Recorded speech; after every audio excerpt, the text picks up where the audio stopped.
got to box again. Well. I already been getting these back, but now it's time for you to get your just due.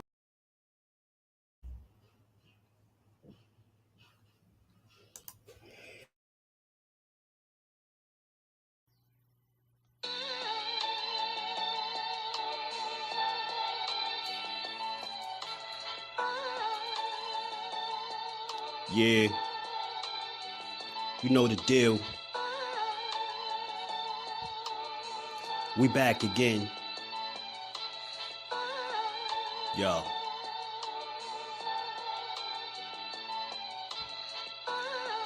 A round of applause for Jersey's finest. A lot of content creators not worthy, but they minus.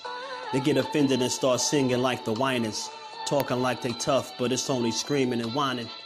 My homie JusDueBoxing is the cat you don't come to. Your squad get run through. By the time you come to, you duck food. You suckers talk tough on the internet, revealing all your threats. Now we got you trapped in the net. JusDueBoxing be on this grind, y'all better hustle up. You deadlifted 90 pounds, we doing muscle ups. There's really no comparison. His voice sound like a derringer. Throwing a towel, it's just embarrassing.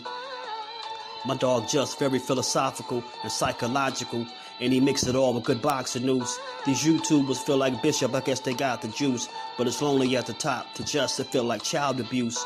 Be respectful, he don't wanna talk wild and loose. If you can't relate, you get dismissed like a mild dispute. These weird cats will tell lies, then they hide the truth. Why beyond views? You lose your life when you collide with dude. It's JusDueBoxing. All you cowards quit jocking. Kirk is official with no other options. Yeah, yo.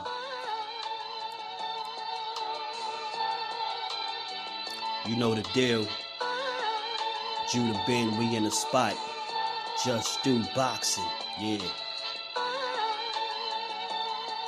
And of course, shout out to Mrs. Do, holding the whole family down. Word 'em up, word 'em up.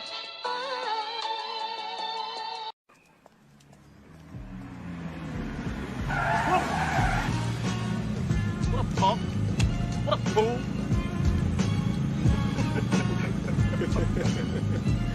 Mark.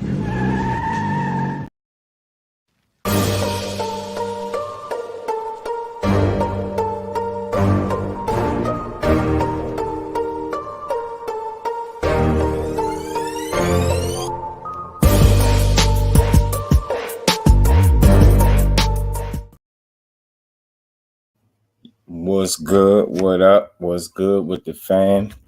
Good Thursday, man. We back to take over the airways for a couple hours. Back to get boxing is JusDueBoxing. Y'all smash the like button. Y'all catch it on the playback. Sub to the channel. Smash the like button. Come holler at your boy. We gonna get into it, man. We got a few things to talk about as usual. Couple things to talk about, man. Let me say what's up to the fam. D Free, what's good with it, my bro? How you feeling? Thrillhead, what's good with it? Mike, what's good with it? How you feeling, bro? Trey, what's good with it, fam? Mike Kirkland, my bro, what's happening with it? Opulent LD TV, what's good with it, fam? Blessings to you, Brody. D man, what's good, bro? How you feeling? Salute to everybody, man. How y'all feeling? Zach B, what's good, bro? Miss Joette, salute to the queen. How you feeling today? Appreciate you stopping through. DK, what's good, family? What's going on with it? Edgar Chavez, what's good with it, fam? Jersey is in the building. What's going on with y'all, man? How y'all feeling today? Y'all, we gonna have us a little, with this fight coming up, everybody weighing in and everybody got different takes. And again, I respect all opinions and stuff like that, but sometimes I just feel the need to speak on certain things that I see some of these fighters speak on. Now, I always say I don't understand boxing to the level that these actual dudes that got in the ring do, but that still don't mean I don't know what I'm watching. And I know damn well, I know well enough. I know boxing well enough to know Errol Spence ain't no damn one-dimensional fighter. I know that, and I feel like anybody pushing that it's a very poor assessment of the fighter that is Errol Spence. To say that is crazy, you know what I mean? But we're gonna do some screen sharing today. I got a couple of these little clips that I want to play for y'all, man. Y'all gotta we're gonna break this down. Drew, what's good with it? Yeah, man. You know, I seen it today and I was like, damn, man, y'all at it again. Oscar too. Oscar DELAHOYA got some stuff he had to say as well, man. So again, everybody can have their opinion, but at least make a realistic assessment if you putting it out over the airways for everybody to hear, especially when you actually boxed before. So we're gonna get to it, man. We're gonna get to it. We pull this clip up and we gonna get to it. Miss JusDueBoxing, salute to my queen. How you feeling? Appreciate you stopping through as always. Y'all smash the like button for me. We gonna get into this though. We gonna see what Mr. Antonio Tarver had to say about EJ. We gonna get right to it, man.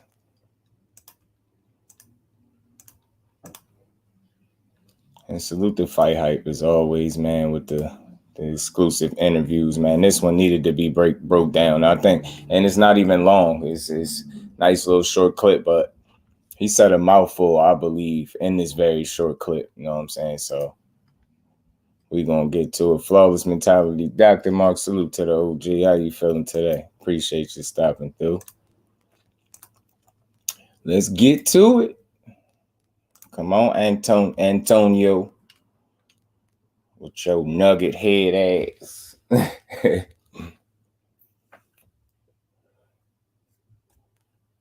And I don't know if y'all caught this, but we gonna catch it together. If y'all didn't see this, we gonna listen to what Mr. Antonio Tarver had to say about Crawford and EJ real quick. He weighed in and gave his thoughts. So let's talk about it. Can I just get your hold on one second. Ashley's Corner, what's good with it, cuzzo? Yeah, it's on. I don't know. I guess sometimes you know how they be with the ads. I'm gonna double check it though, just to make sure, but I think it is.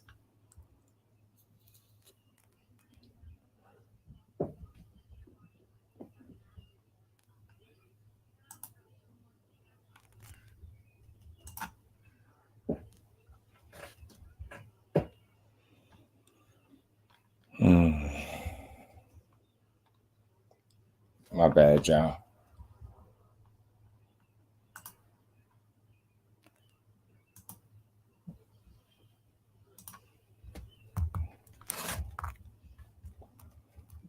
You two get on my nerves sometimes, bro.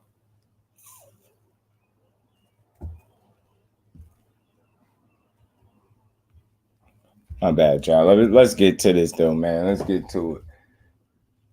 Let's get to it. Hold on one second, man. Y'all give me 2 seconds. Ricky Williams, what's good with it, bro? Appreciate you pulling up. How you feeling, Rick? Salute to my bro Rick and the super. Let me my bad, y'all. Y'all know I gotta do this for my boy. And we ain't never got a box again. Well, right. well. I already been getting these back, but now it's time for you to get your JusDueBoxing. Salute, much love, much appreciation to my bro Rick. We gonna get into this, man.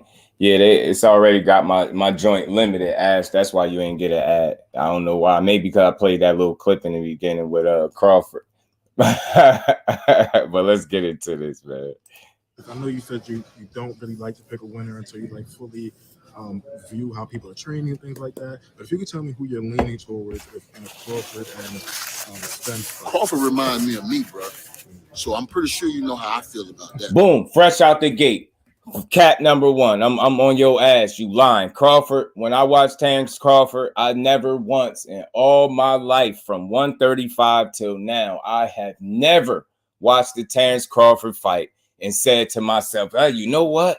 Damn, he look a little bit like Antonio Tarver. Bullshit. I'm calling that what the young kids be saying. Cat, get that garbage out of here. Terence Crawford don't fight nothing like you. I don't care what nobody try to say.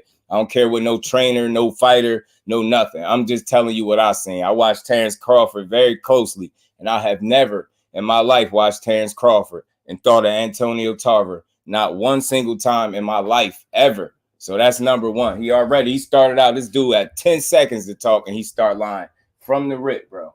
Get your ass out of here. Y'all don't fight nothing alike. Nothing alike, bro. Nothing. Y'all don't do nothing alike, as a matter of fact. Get your ass out of here, bro.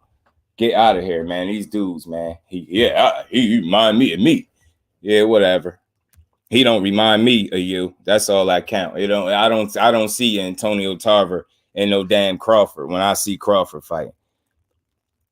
10K, what's good with it, my bro? B-Dog, what's good with it? Thomas, what's good with it, fam? How you feeling, bro? Let me make sure I miss my body more. What's good with it, my bro? Thrill Hill, what's good with it? How y'all bros feeling? Let's get to this, though, man. Pardon me, y'all. Y'all smashed the like button. Crawford remind me of me, bro. Lying. So I'm pretty sure you know how I feel about that. Ain't nobody else gonna say that, but I'm gonna say it. Goofy. The way he approached that shit, he don't see none of them guys. He don't care nothing about none of them guys. Yeah, okay. He got that real dog in him. That's why I say he remind me of me. You feel me? And I just think the man can do so much in the ring. I see what CHARLO can do. I see what what's the other guy? Spence can do. How you don't even know who you talking about? What you mean? What's the other guy? That's what I'm talking. It's a little simple. Maybe I'm making too much out of this. But what you mean the other guy? How you doing all this talking and you can't even remember the guy name that he fighting? You doing all this vouching for? You don't even know who he fighting? Hey, no, man, get out of here, man. You fresh off the 8-ball, man. Get out of here, bro. He fresh off one, bro. Salute to my bro D-Man and that Superman. Much love. And we ain't never got a box again. Well. I already been getting these bet, but now it's time for you to get your just do. Judah Ben, what's good with it, Judah? How you feeling, bro? Let's run this back, man. Let's make sure everybody hear this. Y'all punch that like button. Me, bro. So tell me who you're leaning towards in a Crawford and Spence fight. Crawford remind me of me, bro. So I'm pretty sure you know how I feel about that. Ain't nobody else gonna say that, but I'm gonna say it. Yeah, because don't nobody. The way he approached that shit, listen to him. There you go. He did tell us. I'm gonna say it. The way he approached that shit, I'm sure you know how I feel about that. Ain't nobody else gonna say that, but I'm gonna say it. You damn right. Ain't not one single solitary soul is gonna come out and say, yo, you know what? Terrence Crawford and Antonio Tarver fight alike. Mike Biggs boxing, my bro. What's good with it? Undercard boxing. What's good, Brody? Salute to everybody in the building. Y'all smash the like button, man. We gonna have fun with this 2-minute clip. You know, I turn 2 minutes. That shit, he don't see none of them guys. He don't care nothing about none of them guys. He got that real dog in him. That's why I say he reminds me of me. Got some dog in him. And I just think the man can do so much in the ring. I see what CHARLO can do. I see what what's the other guy? Spence can do. I see what Spence can do. But Chop was good with it. Shown me that he can make a lot of adjustments. When I look at Spence style, I see the same thing: aggressive boxer. But I ain't never seen him boxing going back. I ain't never seen him use this counter punching ability. Cat. So I take it. See, he ain't seen none of that. So I guess he didn't. I'm gonna just use the Mikey Garcia fight because I think Spence showed a little bit of everything in that fight. So you telling me you never seen Spence make somebody miss and make them pay? What fighter are you watching? Now, he don't counter punch to the degree that Crawford does because they have different styles. So you trying to tell me you never seen Errol Spence make somebody miss? You never seen Errol Spence make adjustments ever in a fight? What the hell are you talking about? So you clearly not watching them because you just had to ask the interviewer, what's the other guy name? You clearly ain't been watching no Errol Spence, dude. Now, I know you've been watching Terrence Crawford, but you ain't even been watching him right if you think you and him fight anything alike. I ain't never seen it. I never once in my life watched the Terrence Crawford fight and thought of Antonio Tarver, man. Get your ass out of here. Yeah, Terrence Crawford got some dog in him. Yeah, he versatile. He could do some things in there, but I'm sick of it. I'm sick of the narrative. Why do he keep acting like he can do something in the ring that Errol Spence can't? All they can do is punch at the end of the day. They act like this dude using knees, elbows, feet, and everything. Like, what the hell? He can do so much in there. Yeah, man, get that out of here, man. The same so much is the same reason why he been fighting these mediocre guys and fighting guys that he ain't had no business in the ring with. Come on, man. Get out of here with that, man. I cannot wait to see this fight. May the best man win. This is no slight to Crawford, but I'm not trying to hear none of this shit he talking about right here. He talking crazy. You ain't never seen Errol Spence do. You clearly ain't watching. I see what Spence can do. Listen to him. Spence hasn't shown me. You haven't seen what he could do. You haven't. You clearly listen. How you gonna say you seen what he could do and then get right into talking about all the shit that he don't do when he actually do it? Listen to this. Can do. I see what Spence can do. Listen. But Spence hasn't shown me that he can make a lot of adjustments. When I look at Spence style, I see the same thing: aggressive boxer. But I ain't never seen him boxing going back. I ain't never seen him use this counter punching ability. I ain't never seen him block, make a motherfucker miss, and make a motherfucker pay. It's levels to this. But these guys, I mean, you know, when you're looking at it through my eye, this is a different type of understanding of the game. It's a different type of understanding. So I can critique those guys. Yeah, you could. I don't care who they is. I can critique that. You sound crazy. Do you think it'll be a stoppage? I don't know. I'm just telling you, I believe Crawford has ability to do more things in the ring. I've seen him do more things in the ring. Like what? I've seen him fight ambidextrous. I've seen him knock motherfuckers out with both hands. I've seen him fight. I've seen him box. I've seen him counterpunch. I've seen him do a lot of things in the ring. When I see tell Errol, him to go ambidextrous against Spence. Then since you've seen all that, tell his ass to get in there with EJ and do the same thing. Tell him to get in there and go ambidextrous with Spence. All right, Mr. Hall of Famer. These dudes been talking crazy, man. I've seen him fight ambidextrous. I've seen him knock motherfuckers out with both hands. I've seen him fight. I've seen him box. I've seen him counterpunch. I've seen him do a lot of things in the ring. Yeah. So listen, I'm tired of it. I had it with this narrative that Crawford can do so much more than Errol Spence in the ring. I'm not buying it, yo. Jay Wash, what's good with it, family? Appreciate you pulling up. Nah, let's really listen to what he's saying. This clip was only 2 minutes and some change, but listen to all the stuff he actually did say. Listen to him closely. I've seen him fight ambidextrous. I've seen him knock motherfuckers out with both hands. I've seen him fight. I've seen him box. I've seen him counterpunch. I've seen him do a lot of things in the ring. So all of that he just named, you telling me fights, the only thing you can say you ain't seen Spence do I don't see a lot box, of that. Right hand. I see a lot of the same Maybe thing. You can say that. The same approach, the way he knocked my boy out in England. Same thing. Aggressive. Body proper. Same way he fighting, bro. When you fight a guy like Bud Crawford, body proper. Same way he fighting. What he do? Bro. What he do? I see a lot of the same thing. The same approach, the way he knocked my boy out in England. Same thing. Aggressive. Body proper. Same way he fighting. Be aggressive with Spence. And when you fight a guy like the guy in England that you talking about, that's Kell Brook. That's the guy that had his eye on Dubs in like 3 rounds. That's the guy that had him with a cut on his eye in about 3 rounds. That's the guy in England that, since you can't seem to remember nobody's name, Mr. Tarver, I got you. You know what I mean? That was Kell Brook that had his eye looking real funny before he got punched up out the ring. You know what I'm saying? I'm just saying. You know what I'm saying? Bud Crawford, you're gonna have. I seen him box. I seen him counterpunch. I seen him do a lot of things in the ring. I seen Spence box. I seen him fight. I seen Spence counterpunch. Not to the degree that Crawford do, because again, their styles are totally different. So again, what is he really naming that Crawford can do that Errol Spence can't? Is my point that I'm making. Much respect to Crawford. He a hell of a fighter, but get this out of here. This whole fake, exaggerated notion that he can do so much more in the ring than Errol Spence. Miss me with that, yo. Miss me with that. And I think Errol Spence gonna prove me right come July 29th, man. I ain't trying to hear it, bro. I see smoke. What's good Errol with the smoke? Fights. He said, I don't see a lot of that. Right. I see a lot of the same thing. Facts, the same approach, the way he knocked my boy out in England. Same thing. Aggressive. Body proper. Same way he fighting. And when you fight a guy like Bud was Crawford, good you're with gonna have it, to have a lot of just don't like different things to your game. He don't. That's all I feel. That's how I feel. That's my take. That's his take. Respect to your take, bro. Respect to you, yo. It's not a big issue with the opinion, but again, bro, when these dudes be speaking Errol Spence, bro, it just I hear people sound salty. That's what I be hearing, bro. That's what I be hearing. That's what I hear.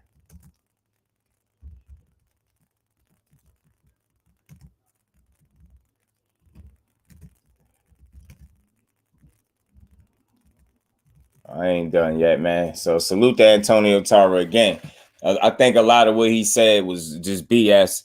You and Terence Crawford, to me, just respectfully, don't fight nothing alike. The only thing y'all really got in common is y'all dark skin. That's pretty much it. That's pretty much as far as that go, buddy. You know what I'm saying? Like, that's it. And as far as all the things that you saying Crawford could do, maybe I'm just missing some things. The dude is versatile in there. He is crafty. He can do some things. He's very skilled. All those things are true, right? But I'm still not going with this whole notion that, you know, he can do so much better than Crawford. I mean, Spence, I just don't see it, bro. I don't see it. He saw your Crawford payroll. That's because he was rubbing shoulders with these dudes, bro. You know what I'm saying? He talking about he know EJ. Cheap Wildfire was good with it, fam. When people go for Spence, some people, they say nothing good about Crawford. Yeah, you can. But Cobb said it first. He like Bud. Right. That's a fact, though. I'm thinking Tarver ready to drop Juice. Jamal annihilates Tarver. I believe Spence also believes Tarver. Does he qualify for his opinion? And again, y'all, I just want to be very clear. I don't argue opinions, right? Because all I'm doing is stating mine. I can't say he's wrong for his opinion. That's not where I'm going with it. I'm not even disagreeing, right? Because I don't like to disagree. I got a different train of thought. I don't think him and you know, Terence Crawford fight nothing alike. I don't feel like, you know, Terence Crawford can do this fallacy. I think that he can do so much more than Errol Spence. I think is BS. You said you see the same thing with Spence, the same come forward pressure style. You get what I'm saying? But at the same time, what is Terence Crawford? You get what I'm saying? You seen a counter punching, like you get what I'm saying? What are you seeing with him? So I don't know. I don't get it. You said just look at the resumes. Let me go all the way to the bottom. My bad. This had me all the way. HK, what's this here? Former HK Productions was good with it. Andrew Gray was good. Grease with fire. Salute, fan. Appreciate you pulling up. He said Tarver is no longer credible.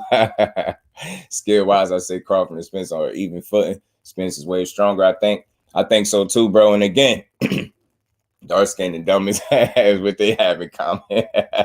Case of boy was good with it, bro. How you feeling? He said absolutely. Not the same style. Right. And again, look, I don't if y'all think I'm reaching like that, it's like a narrative that's kind of growing with Spence. I'm gonna play another little clip again, this time from Oscar De La Hoya. And I know what you already know what Oscar and Tarver got in common. So I'm gonna let y'all make that connection right there. Grand Mercy Bull, salute, fan. Appreciate you pulling up. Once a person show their ass, you in for life. Talk to him, Smoke. Spence in a pocket exchange, drawing back and forth when Errol caught him. Right hook, body decoy. Was blocked, Porter in the missed the thrown again. Errol caught him with the left hook. Man, again, but he ain't see. Apparently, he ain't seeing none of this. He ain't seeing the skill set of Errol Spence. And again, you know what? I said this before, and much respect to Antonio Tarver. He did it before, right? He had a hell of a career, whatever, right? But I said this before. Spence style is the kind of style that's easy to underappreciate and overlook. Why? Because it's not flash, it's no flair, but it's just results, bro.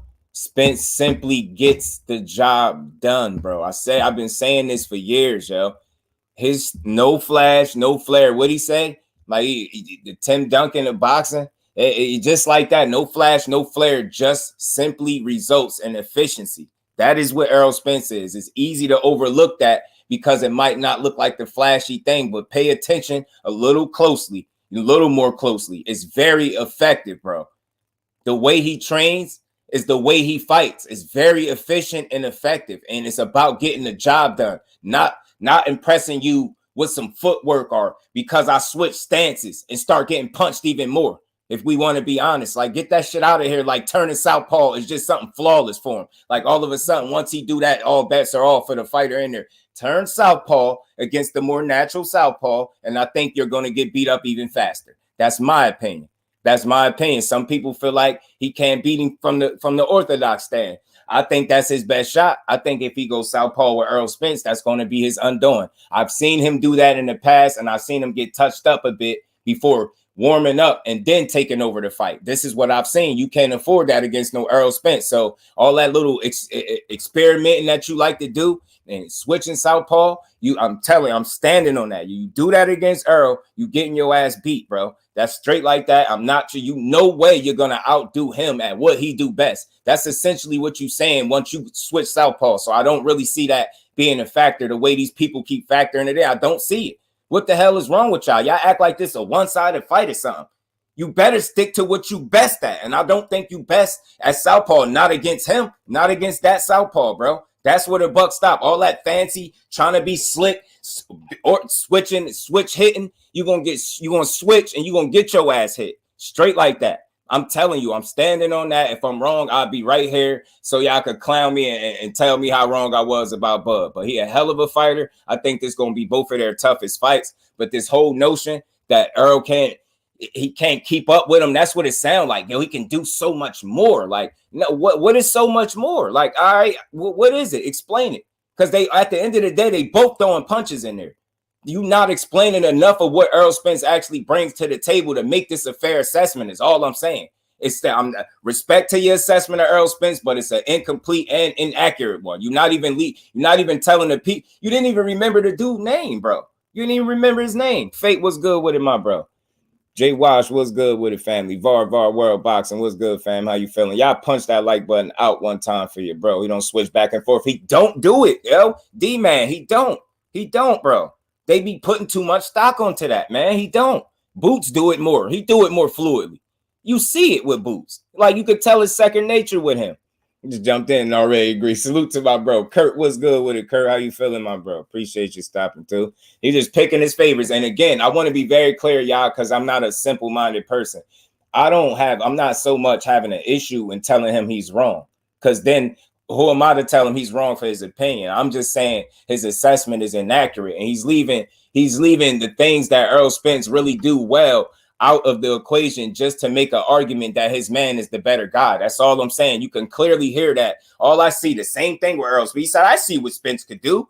Yeah, but all I see is the same come forward pressure style. I don't see him make anybody miss and make anybody pay. I don't see him counter punching anybody. I don't see him boxing on the back foot. You haven't been watching him. Just say that then. Say that, bro. Because there ain't no way in hell you've been watching him and you sitting up here saying he can't do all of the things you just said. It ain't no way, bro. I ain't even I'm not trying to come to the aid of Errol Spence. I'm just calling it what it is. I hate these. This is how these narratives grow, bro. This is how these narratives grow. And it's starting to seem like y'all dudes are in sync with slighting Errol Spence. Either that or y'all expect him to be something that he is not. I love what the hell Errol Spence brings to the table because it is very effective and it works. It works. Why should he try to be flashy? He don't need to do none of that. He about getting the job done. And he got it done every single time thus far, man. This going to be a hell of a fight. Salute to both of these dudes, bro. But I just feel like people have a very inaccurate or incomplete assessment of what Errol Spence do well. Y'all focus. Yeah. The better question is, what is it that he really can't do in the ring to be successful? That's a fair question. Because both of these dudes are elite level talent. It ain't much neither of these dudes can't do in the ring to be successful if we being real. They just go about getting their business done. Yeah, there are certain strengths that Terence Crawford might have, and then there's going to be strengths that Errol Spence have, and that's just how it go. That's why we going to get the kind of fight we about to get. But it's no way. What I'm saying is, if Errol Spence is such this one-dimensional guy and all he do is come forward, it's no way that this is the 50-50 type of fight that people saying it is. It's no way. He got to be able to do a lot more than that. And again, people are just not willing to deep dive into it because it makes their argument weak. You can't sit up here and say what he didn't do and then really deep dive into what he actually doing there because you'll sound like a fool. You can't say he ain't doing all this stuff in the ring. Buckle up, boxing talk. What's good with it, fam? How you feeling, Tarver? You already know. It's Bo back there with the Cheetos. Y'all crazy. Bud dude could switch better than Bud. He went to sleep. Talk to him, bro. Talk to him. He could simply say that he likes Bud more and he's rooting for him instead of capping. That's all I'm saying, B-Dog. And we don't have a problem with him rocking with Bud because I like Bud too. I don't have not the slightest issue in the world with Terence Bud Crawford, y'all. I don't. Dude is a hell of a fighter. All he did was fight. Now, he ain't give you certain fights that you might have wanted, but he's still a hell of a fighter at the end of the day. And most importantly, he's giving us what we want now. So I'm cool with that. I'm cool with it. You know what I'm saying? But again, man, I'm no boxer. I'm no trainer. Jermaine Will, salute, fan. Appreciate you pulling up. say the same thing. They always on HBO. Talk to him, bro. Talk to him. That's all I'm saying. They just sticking with their guy, bro. And it's cool. It's no hate. I don't hate Tarver, but we had some fun with that real quick because he reminded me of me. He got that dog in him. I said, man, get out of here, man. It don't remind me of no Tarver, bro. You know what I mean? I bet you Terence Crawford won't agree that he fight like Tarver. Bet you that. Break first Bud ribs or his eyes. EJ Bud 50-50 simple. They both got skills right. And they just go about getting their business done a little bit differently. That's all. It's better than simply knowing the situation is done. Yes, sir, bro. Yes, sir, man. Yes, sir. Buckle up. The leader know who walks away in the victory and something. If you want to get it over with, yeah, man. I can't wait to see it too. But again, when I had these conversations, it's all about the entertainment and enjoying it, man. If I'm wrong, so be it. Like, I'm not a right or wrong dude. I don't really care if I'm wrong, but I think I'm right. I feel confident that I'm gonna see what I think I'm gonna see. I think both guys gonna walk out of there looking at it as one of their toughest fights of their career. Both of them, respectfully. They're gonna bring it, and I think we might really get a real war, a chess match war, a high level. Like, it's gonna be some real action. There's no way in hell this fight walks out and not delivered. It's gonna be one of the best fights, if not the best fight of the year. Get an edge to Bud or Spence. You know what? That's a good question, bro. Because you know, some people feel like because you know, Terence Crawford got that fight with Avanesian in the mix and Errol Spence didn't, you know, like Oscar De La Hoya. I'm gonna play this clip, man. I'm gonna play this clip from Oscar real quick, y'all. Let me let y'all hear what he said, but it ties into what you asking about as far as the edge, you know what I'm saying? It just all depends on how you look at it, right? Because some people really looking at it like Errol is at a disadvantage because he been inactive or whatever the case. But some could argue that Bud Crawford too has been inactive because I heard somebody make the argument that Avanesian is not even a real fight. You get what I'm saying? So make of that what you will, right? We obviously know it was a fight. He went on his record and things like that, but it wasn't an adequate test is what somebody is saying. So is that really a fight? Because what when you deep dive into it and you really ask yourself the question, does David Avanesian prepare Bud Crawford in any way, shape, or form for Errol Spence? Ain't that the point? Or is it just to stay active enough and you feel like your skills is good enough to go in there and beat him? You get what I'm saying? So it's just all depend on how you look at it, because that wasn't no real fight. That was a sparring match. That's what people are saying. So was that really a fight? Or all he did was stay in shape? And as long as Spence did the same thing, I think it'd be all right, man. And just to add to it, Spence said, man, you need more than 8 to 10 weeks to prepare, and something is wrong. You know what I'm saying? And that's all he said. We're going to get into all that, Fate. Salute to my bro. What's good with it, Fate? How you feeling? Yeah, Ryan is done. And we're going to show you why, but I'm going to play this. And I got one more clip from Oscar, too, man. 2 or 3 more minutes. Let's listen to him. On our basis, including having over here, Ryan Garcia. Yeah, punch that like button one time for your bro, man. I was asking for Errol Spence Jr. versus Terence Crawford at 147, where you had your best years. Just what's your thoughts on the matchup? I love the fight. You know, I mean, look, people will say, "Oh, well, it's 4 years too late," or this and that. No, it's right on time. It's perfect timing. Spence gonna put Bud in the dirt. Talk to him, Mike. Both guys are undefeated. Both guys seem like they're on top of their game. Both guys are hard workers. Finally, the best is fighting the best at welterweight, which makes me very happy. Mm-hmm. Do you favor either of them? I do favor Crawford. I mean, but that's my personal opinion. You know, just by styles. You know, it's not wrong with that. It's not wrong with that. Errol Spence was under Golden Boy for many years, and we don't care about that though, most bro. of his early fights.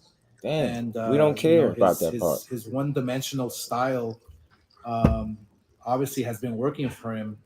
One-dimensional style, you know, his one-dimensional style, you know, his one-dimensional style, and you know, his one-dimensional style.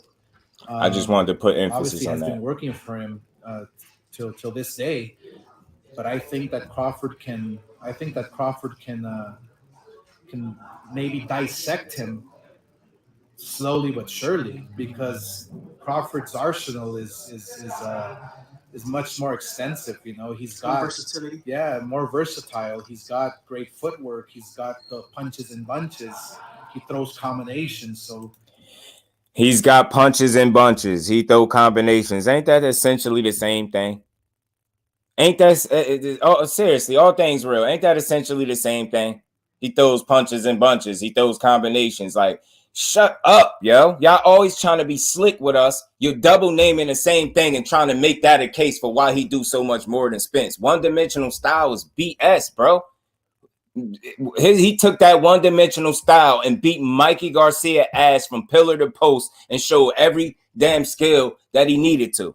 He showed every tool in the shed that he needed to show. All that stuff that y'all saying he can't do, he did. The only thing he didn't do is switch hit. And so what? Because Terrence Crawford don't do that the way y'all saying he do either, bro. Get out of here with that one-dimensional style. That's what I'm saying. Like, I'm cool with people. I don't care who you pick, but I feel like that's a poor-ass assessment. One-dimensional, bro?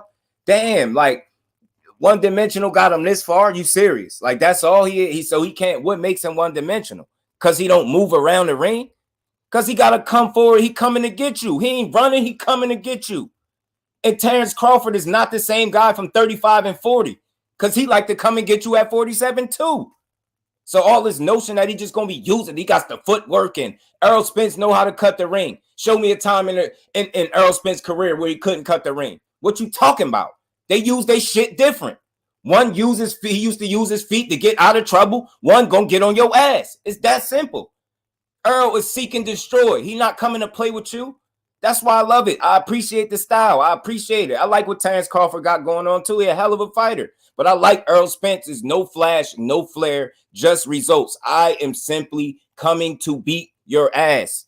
I don't need to make it. I don't need to overcomplicate beating you up. All I need to do is place hands on you, bro. Beat your body up. Take away your jab. Keep one in your face. Close your eye, maybe. Bust up some ribs if I need to. You get what I'm saying? Let's not overcomplicate it. I don't need to dance around the ring when I'm coming to get you. I'm gonna come and I'm gonna take you out. I love it about Errol Spence. He ain't coming to play with you. He don't give a damn about making shit flashy. He coming to beat your ass, bro. And if you can deal with it, then you're gonna take a hell of a beating on the way to the end of 12 rounds. If he make it to the end of 12 rounds, these dudes gonna put each other through hell. I truly believe that. But I believe Errol Spence got the ability with his fighting style to make this the toughest fight Terrence Crawford ever had in his life. I really believe that. I think once they make this a fight and they really start to go for it, you're gonna see who made or what. And if Crawford can't hurt him like people expecting him to, you're gonna see something that you ain't never seen with Terrence Crawford, man. You're gonna see something you never seen before. Salute to the OG for now. What's going on, OG? How you feeling today? Appreciate you pulling up. PJ's big dog. What's good with it, bro? What's good with it? That's what I'm saying, man. You can try to overanalyze what Crawford is able to do in the ring. And look, I don't want to sound like a guy that's not aware of what he's capable of. But again, to me, it seems like it's a clear misunderstanding or a lack of a assessment when it comes to Errol Spence, bro. You get what I'm saying? Like this, the fact that these people are pushing that he's one-dimensional to me is crazy. Like, I just don't think he would have got this far being one-dimensional. I don't think this fight could be what it is if he's one-dimensional. And again, I think the style is just easy to underappreciate. It's no flash, it's no flair, it's just results. He's coming in there to hurt you. It's just that simple. And like I said before, I think a lot of people are banking on Crawford being this guy that he was at 35 or 40 when he used to use his legs a lot more. I just don't see that being the case. I really don't. I just don't see him doing it. I haven't seen him do it at 47 as often. I don't expect him to start doing it now. And again, I said this before, both guys, whatever game plan that these dudes draw up, they both gonna have to stick to it. But I think it's gonna be moments in the fight where they got to make adjustments on the fly. But I'm telling you now, in my humble opinion, what we seen from Terrence Crawford when he take a good shot or two, and the way he just had the tendency to abandon his game plan to go get his back, I think if he does that and he takes that mindset in the ring with Errol Spence, I think that's where he gets his ass beat.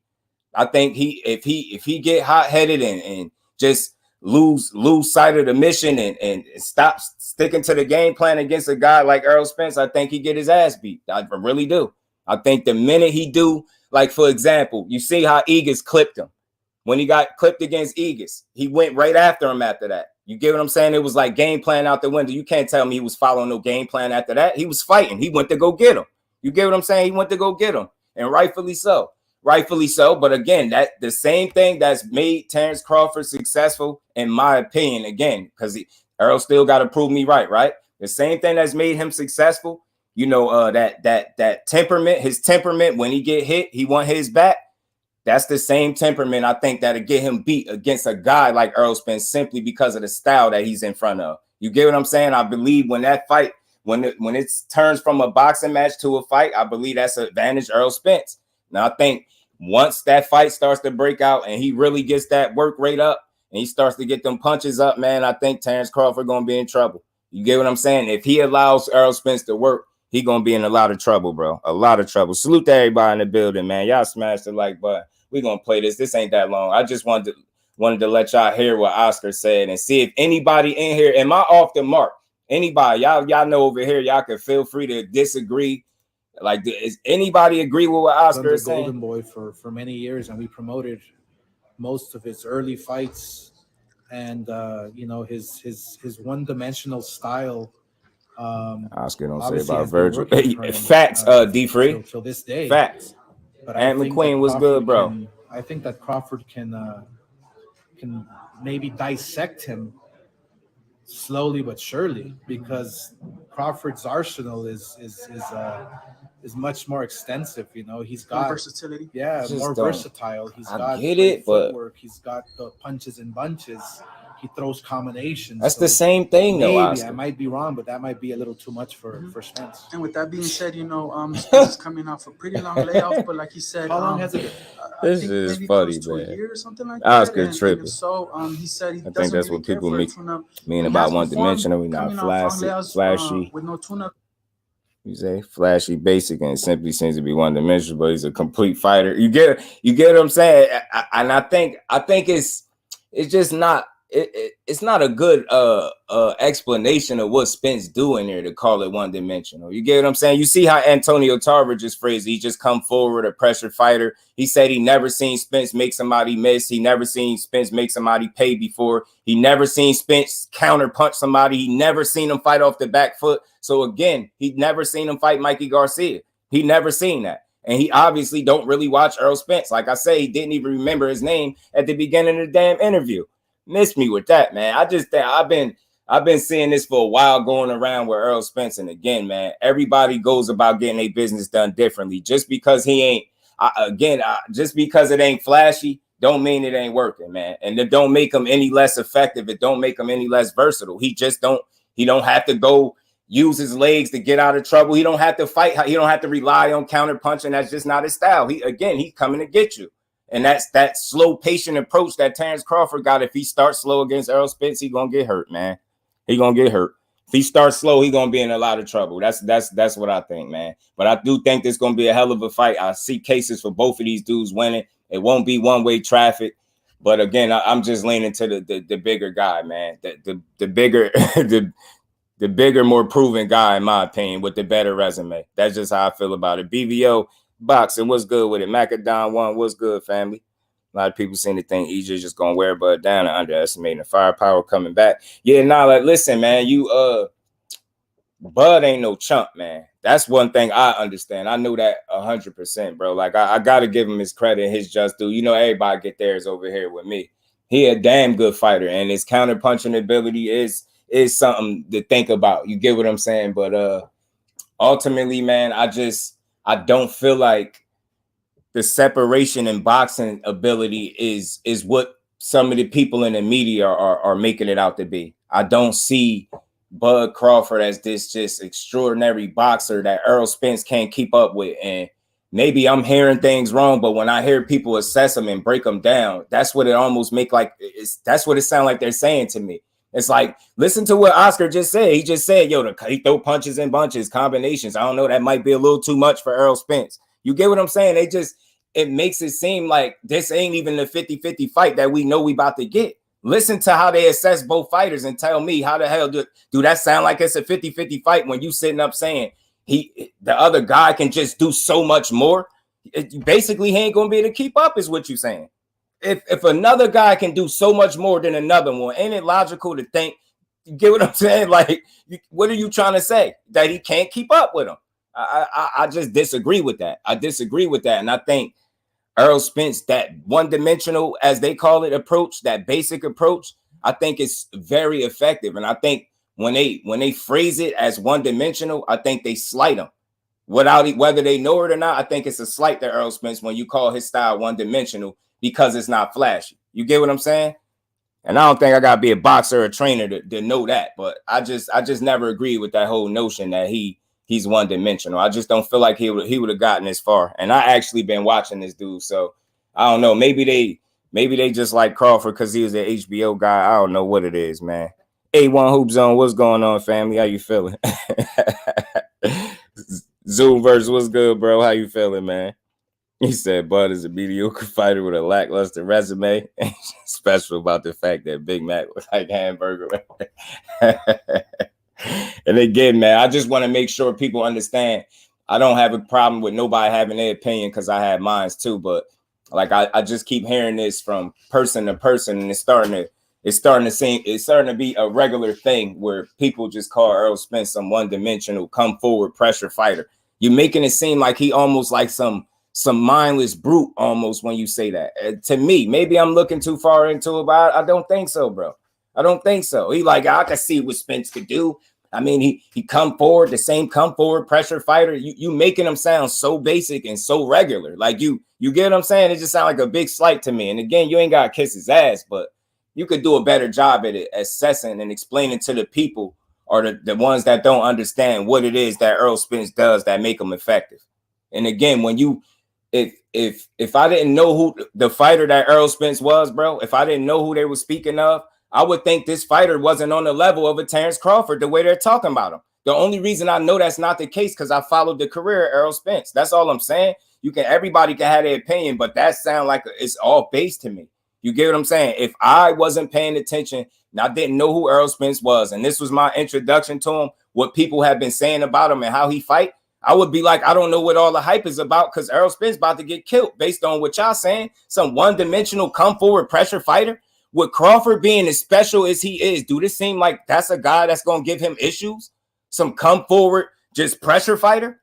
Like, let's be real. If Crawford is that great, that guy ain't going to give him that much trouble. That's all I'm saying. So I'm not really hearing nobody give Errol Spence his just due. And again, that's why I'm going to do it. I don't think he just no come forward pressure fighter. You get what I'm saying? Like, again, I think he a lot more than that. And it's effective at the end of the day, man. And again, you ain't got to be flashy to win, bro. And he's a prime example of that. OZ Boxing 22, what's good, family? How you feeling, bro?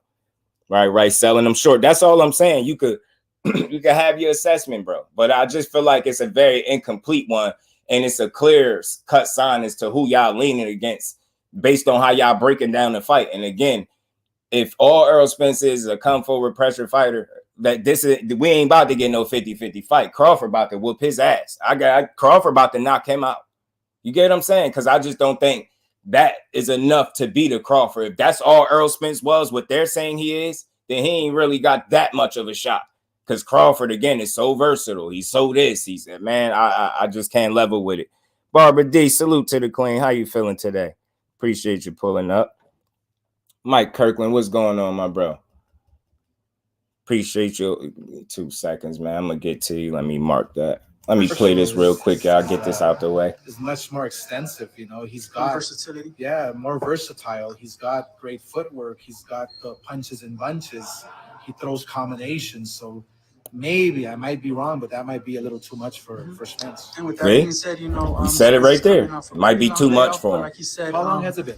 I think maybe close to a year or something like that. Okay. And if so, he said he doesn't really care for a tune-up, and he has performed coming off long layouts with no tune-up. So do you think that's going to affect him at all? And Crawford at all just had a tune-up like 4 months ago or something like that. And you know, I think I always have to say that, you know, from my experience, having long layoffs is not good for a fighter.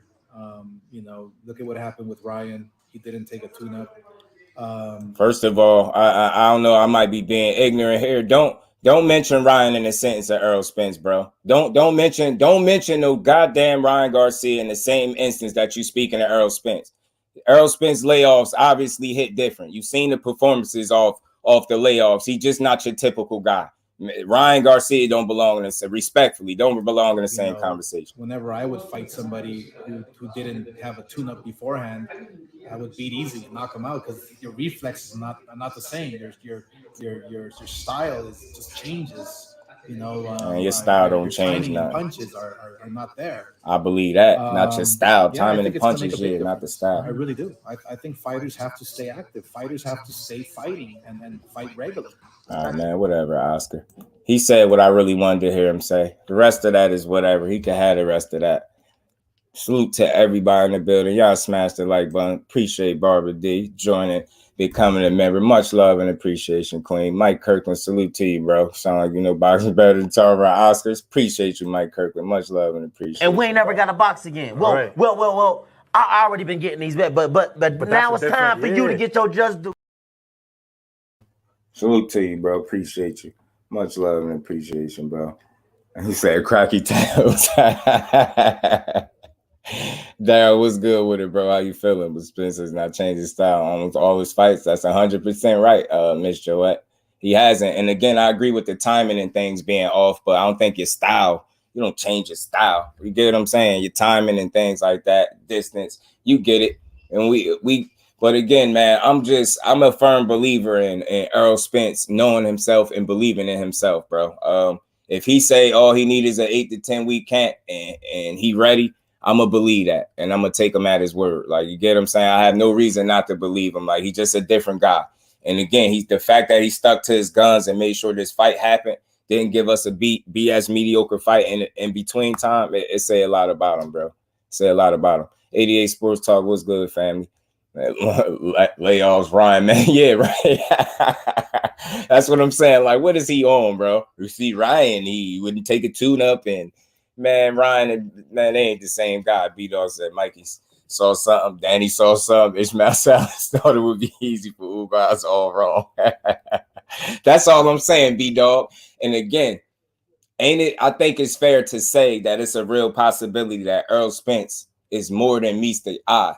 You get what I'm saying? I think he's a little bit more than meets the eye based on the way they explain it. Again, all these people, when they get in there, it's something different. Like Danny Garcia was feeling a certain way before he got out of there. Listen to how he talk about Errol Spence now. He out here giving people warnings of how good he is as a boxer.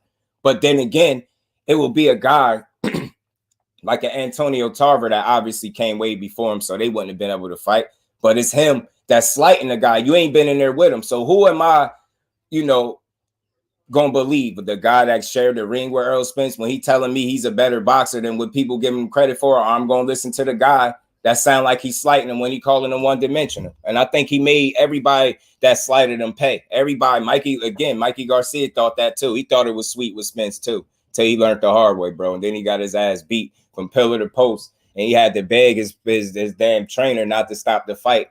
And Errol Spence took years off that man's life and retired him in the same fight. Fight is KG versus Tim Duncan for me. KG may be more dynamic, but Duncan was steadier with the fundamentals. I like that. I like that one. EJ don't go fight Huda. Yeah, exactly. So again, y'all, Fish Grease, what's good with it, fam? How you feeling? Appreciate you stopping through. Again, when you think about that, you got some people that feel like, yeah, Crawford got a fight in between time, right? But how much did that really help him? Is there any chance in hell that a David Avanesian will help him prepare for the challenge that is Errol Spence? Or was that just about staying active and not being rusty? You get what I'm saying? So I could understand that train of thought because it just wasn't a real challenge. You got in there and you walked through that guy. He had no business in the ring with you, and we knew that. You get what I'm saying? We knew it. Oscar stayed blue. Yeah, so that's again, that's right, man. Let me see this. Let me see if I could clip it and play it. I got you, Fate. I got you. Let me see something. I'm gonna try to. I'm gonna get it.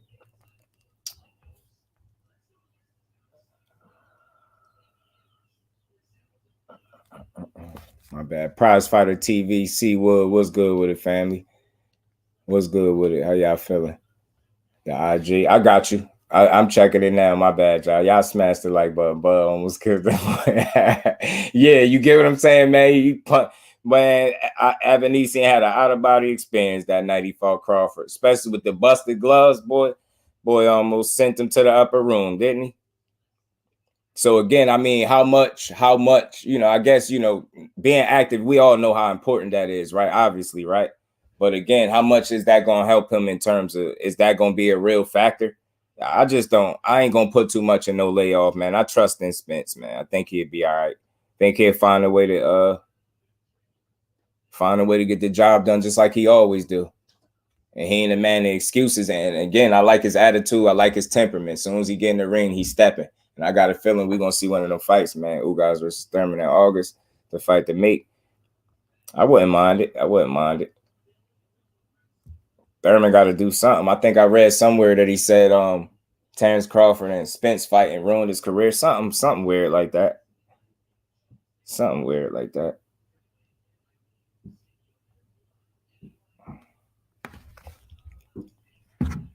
I got it. All right, Fate. I got it, bro. I'm gonna pull it up too. I got it. The stuffing was coming out the gloves. Yeah, man. It was ridiculous, bro. It was bad. It was bad. It almost felt like that was like a underground. It had an underground illegal fight type vibes. I ain't gonna lie to you. I ain't no disrespect. It just felt like they wasn't supposed to be having that fight. I don't know about y'all. I just got the feeling it just looked like they wasn't supposed to be having that fight. It looked like it was just illegal. Everything about it was illegal. The gloves busted up. It had a funny feel to it, bro. It had a funny feel to it. Salute to my bro Trey, man. Much love and appreciation. And bro. we ain't never got a box again. Well. I already been getting these bet, but now it's time for you to get your JusDueBoxing. Salute to you, bro. Man, much love. Black belt, man, what's good with it, family? How you feeling? So it's crazy to see some of the boxers think they had the ability to assess a fighter. I'm a fighter to Taekwondo, boxing, jiu-jitsu, and I studied the art of fighting, the movement, and mentality. Salute to Black Belt Ben, man. Thurman might have to fight Cody Crawley or somebody. Right, man. It's going to be interesting to see what else he do with him, man. The first rule of Fight Club. Yeah, didn't it, yo? Like, look, I'm not, and y'all know it's just jokes, yo, so it's never personal with me. I just throw a little joke here and there, but it had like an underground, like Fight Club, like you saying, bro. Like a Fight Club vibe, like gloves out here busting. He did a little, I never seen Bud do that type of celebration. Why he playing the guitar on him after that with the busted gloves? Bud start playing the guitar on Buddy. I'm like, nah, bro, that's foul. Why you do that, man, like that? And y'all allowed it. Y'all let that man beat him up like that with the gloves, man. With them, I don't know, them Dollar General joints, man. EJ never had his glove. That's it. Never, bro. It had that little vibe though. It did, yo. But he went out there. He did what I knew he was gonna do. I knew Avanesian ain't belong in the ring with him, and I said that, and then that's how it played out. He offered no real resistance, and I know you staying active and all of that. That's cool, right? But again, I mean, why waste the fight? You get what I'm saying? I don't know. I guess you wanted to add a knockout to your record. You know what I'm saying? Because I guess 39-1 is better than 38-1, right? Because you figure if he ain't fight Avanesian, he'll be 38-0 going into the fight with Spence. And yeah, so I figured 39-1 is better than 38-1. Yeah, I see what you did, Crawford. I got you one more win, one more win, and I got you. Tay, the real queen of MMA combat. How you feeling, Queen? Appreciate you stopping through. Did them Dollar Tree gloves, wasn't it, bro? Bill Clay Prime said David up for destruction. Yo, they had all things real though. That man he already had an obligation somewhere else on another car, and they yanked that man off the car. He canceled his fight. I think he gave up some type of title or something that he had, some type of, I don't know, belt. I don't know what type of title he had. He had something, I believe, that they said he gave up in the fight, and then came over here to fight Crawford and really was talking like he thought he had a chance. Boy, I knew he was going to get slaughtered. I just knew. I knew he wasn't going to offer much resistance, bro. That was a sparring match if I ever seen one. Man, he beat that boy up. He got touched a little bit, but that's his regular because that's a fight. He fought all of my peers and leftovers. Did amnesia sue the boxing convention for the gloves? I don't think he did. I'm not sure unless y'all heard something that I did. I can't wait for everyone to pull up to the old what. Hold on, man. Salute. Hold on. Let me see something real quick. I'm gonna do it here. I'm getting that video too. It's download. I gotta download it, y'all. I just want to prove that kind of prove that Errol Spence is a little bit more than what people definitely give him credit for, man. And again, the dude might not be flashy, but it's very effective and it's efficient and it works. And it works. You peeped at the story. That's Manny Pacquiao and Ryan, because we gonna get to them too. I ain't even get to them yet. Cause man, I forgot Oscar got another one, man. He won't stop clout chasing Manny Pacquiao. Didn't he threaten y'all the first time, bro? He had to threaten legal action for y'all, Ryan, to stop using his name the first time. Now Oscar gonna start playing. I don't understand. And at this point, he is still lose to Manny. Manny beat the hell out of Ryan Garcia, inexperienced ass, man. Get boost maybe 2 more years, most at 147. Next up, 147 is T. You peep this. Salute to the OG Stormy B, man. How you feeling, Sensei? Sean Porter said EJ his harder than Bud. I also heard somewhere where he said he was more hurt. He was more hurt against EJ than he was against Terrence Crawford. And I found that to be interesting because you figure the guy that knocked you out would have hurt you more than the guy you went the distance with. But I guess he went to explain something about the rounds. He said, the fight was more physically taxing or something like that on the body, like fighting Errol Spence. Get what I'm saying? Because it was just like more of a war. You know what I'm saying? He said something about Terrence Crawford feeling like he just was a step or two, like away from him or something like that. So it ended up sounding like, and then Kenny Porter said he felt like, it was Kenny, pardon me, y'all. It was Kenny Porter said that. He said, felt like, that was the tougher fight for his son. And I think Sean Porter said it as well. They both said it, but Kenny Porter went in depth a little bit. He said EJ his harder than Bud, more stamina, something like that. Right. So again, it's both of these dudes just have things and qualities and traits that make them special and make them hard to deal with. That's all. That's what a 50-50 fight is. That's all I'm saying.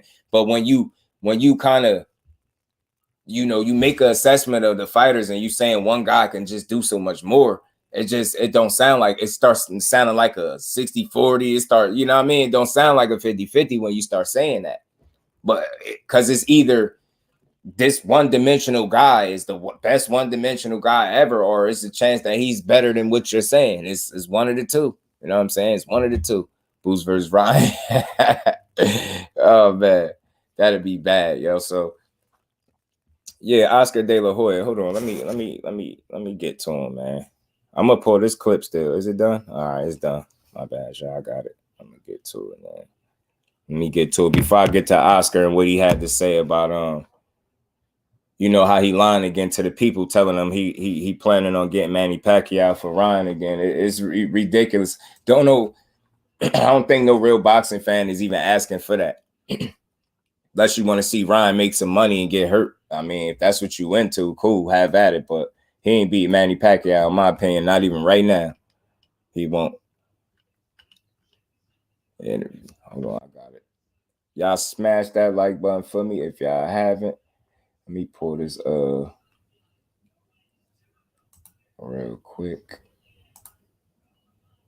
Porter was saying he saw Spence as the guy he beat before he got a belt. Because he knew what it was. He knew what it was. That dude different. It was crazy. Spence throws a lot of straight punches. It get to the contact faster. Yeah, excellent short area movement, is willing to throw with his opponents. Right. That's a good observation, Black Belt. I'm telling you, man, they just both have qualities. Terrence Crawford got that sneaky counter punching ability. He definitely got good power, obviously. I mean, with the knockouts that he's got at welterweight, he obviously punching a good bit, but he'd be a bit versatile. He's versatile in there, man, crafty. But I think they putting a lot of stock into this whole switch hitting thing. I don't know if it is. Was it music in here? Yeah, Miyagi Pacquiao. That's what that was. Yeah, I knew y'all were gonna catch it. I knew y'all were gonna catch it. Here's a little clip of Errol Spence doing all the stuff that pretty much that Antonio Tarver said he couldn't do. Now y'all tell me if I'm lying. Y'all, we all sat there and heard everything he said. And this is just, I just don't see a one-dimensional guy here on my screen. I'm sorry. I just don't see it. I see a dominant guy too. That's what I see. I see it shellacking. That's what I see. I see salute to my bro Fate. For getting on it. Miyago. That's who it was. Right. Because that's what it'd be like, bro. Or was it the music? Okay, my bad. He was pounding them.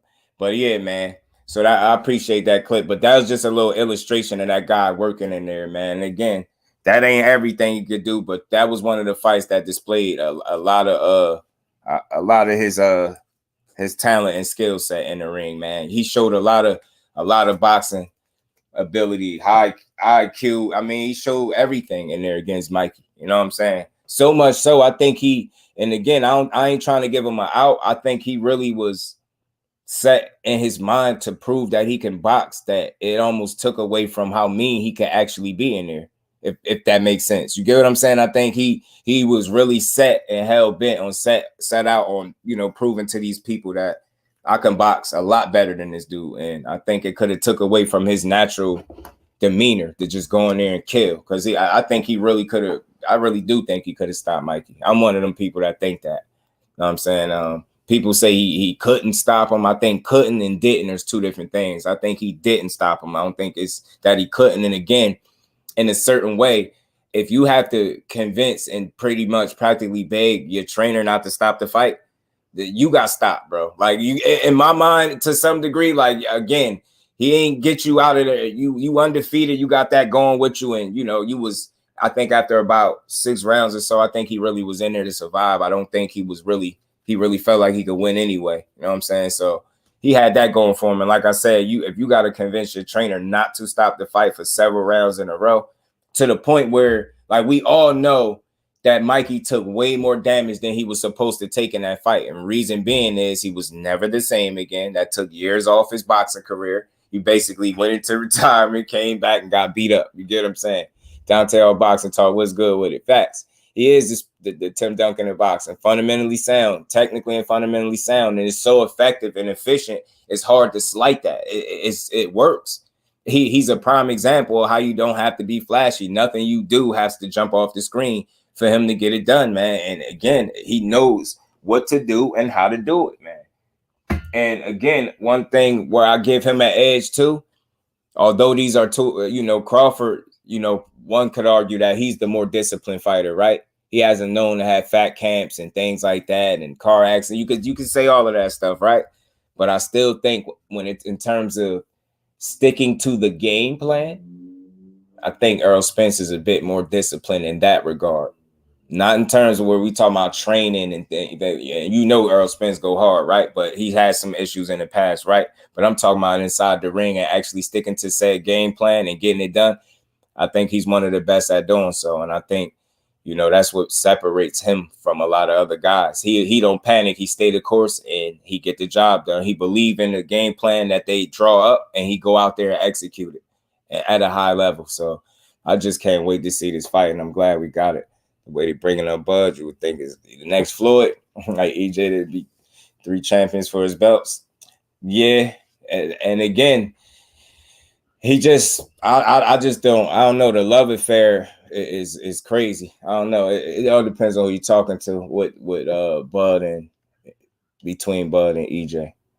Robert was ready to stop it. Facts, B-Dog. He had to convince him not to stop it. He was very open about that.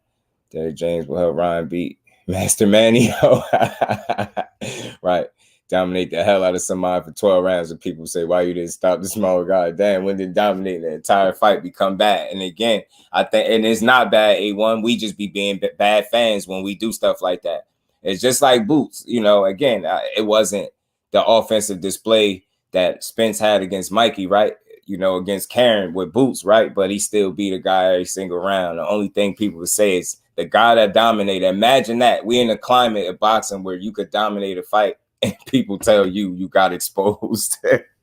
That's crazy to me. That's crazy.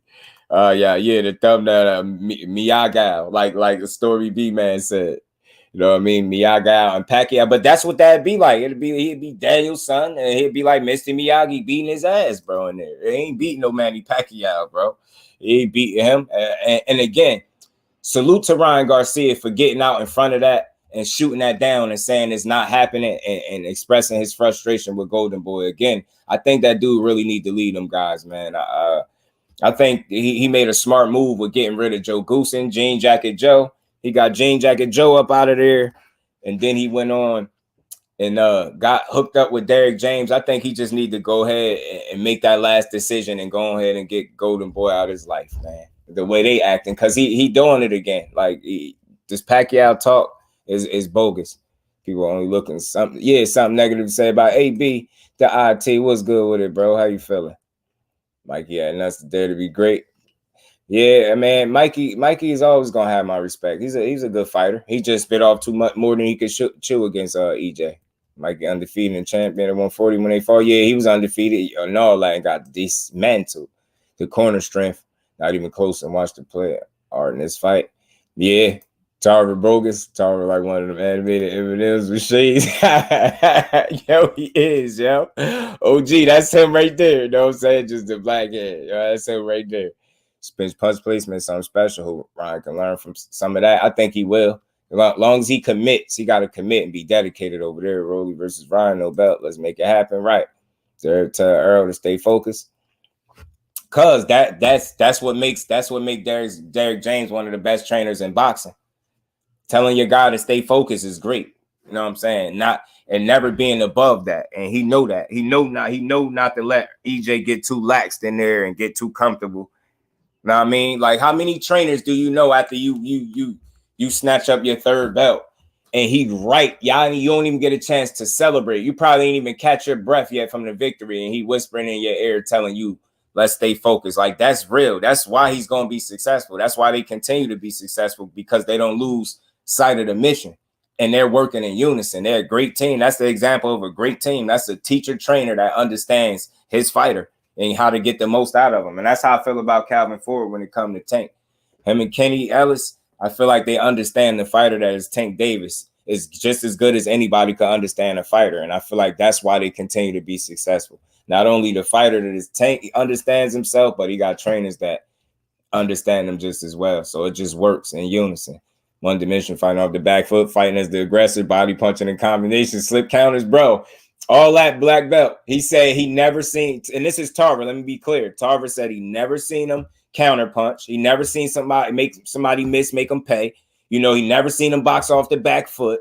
I was like, yo, what? So you clearly just say you don't watch Errol Spence. You got to finish your statement. Just say, yeah, and by the way, y'all really don't watch that much of EJ, so maybe I missed something. Like, God damn, like, it ain't me. I'm not trying to come to the aid of EJ. He got 2 fists. He can fight, right? But I just hate false narratives, and that's how they grow. And then, you know, people jump in your chat and they start spewing some of this stuff, and then they feel like because it came from a guy like Tarver that it make it law. And again, respect to anybody in their opinion, man. Respect to these dudes that you know actually did it before, but you still could be off. You know what I'm saying? You still could be off point. And I feel like that he's a little off point here, like calling him one dimensional. And that's just pretty much what he called him, and that's what Oscar called him. And I just can't agree, because how versatile is Virgil Ortiz? You get what I'm saying? And how versatile is he? And I feel like Spence is definitely more skilled than him. So make it that with Manchester Butler around like Karen did. Now, the difference was, I don't know. He survived though. He survived. He took him late, bro. He took him late, but I don't know what that was supposed to mean though, because Monster Inoue and Paul Butler and Karen, 2 different people. You know what I'm saying? Off topic, I got websites going for 100. Salute to my bro AB, man. Y'all get with him, man. That man be working, and he can get you right in this tech internet world, man. That's the man right there. AB the IT, man. Y'all check him out. You know what I mean? So yeah, it's cool. Everybody has their assessment, but I feel like when you an actual fighter though, you got more of a responsibility. Just like when you're a content creator, I feel like you got a responsibility to be accurate and actually do your homework and research and really watch fights and not just talk crazy. Like, you get what I'm saying? So I ain't trying to say I know boxing better than Tarver. I ain't trying to question his boxing knowledge, right? I'm not even going there. I hate to do that because a person, he entitled to his opinion, but just to add to it and really have this discussion, I think he was a little off base. And I think most of us in here will agree that Spence could do pretty much all those things that he said he could. That's all I'm saying. I think he clearly just don't watch the guy. He didn't let him hate. There will be a big surprise. Javon, salute, fan. Facts, though. Bomac, as we speak, is enjoying a bag of Cheetos at the gym. My bad, y'all. Let me turn this camera on, y'all. Pardon me, y'all. Pardon me. Pardon the camera being off. I wasn't even. It'd be slipping me. Oscar better worry about ordering his next fight. His next supply of fish nets. Yeah, fool.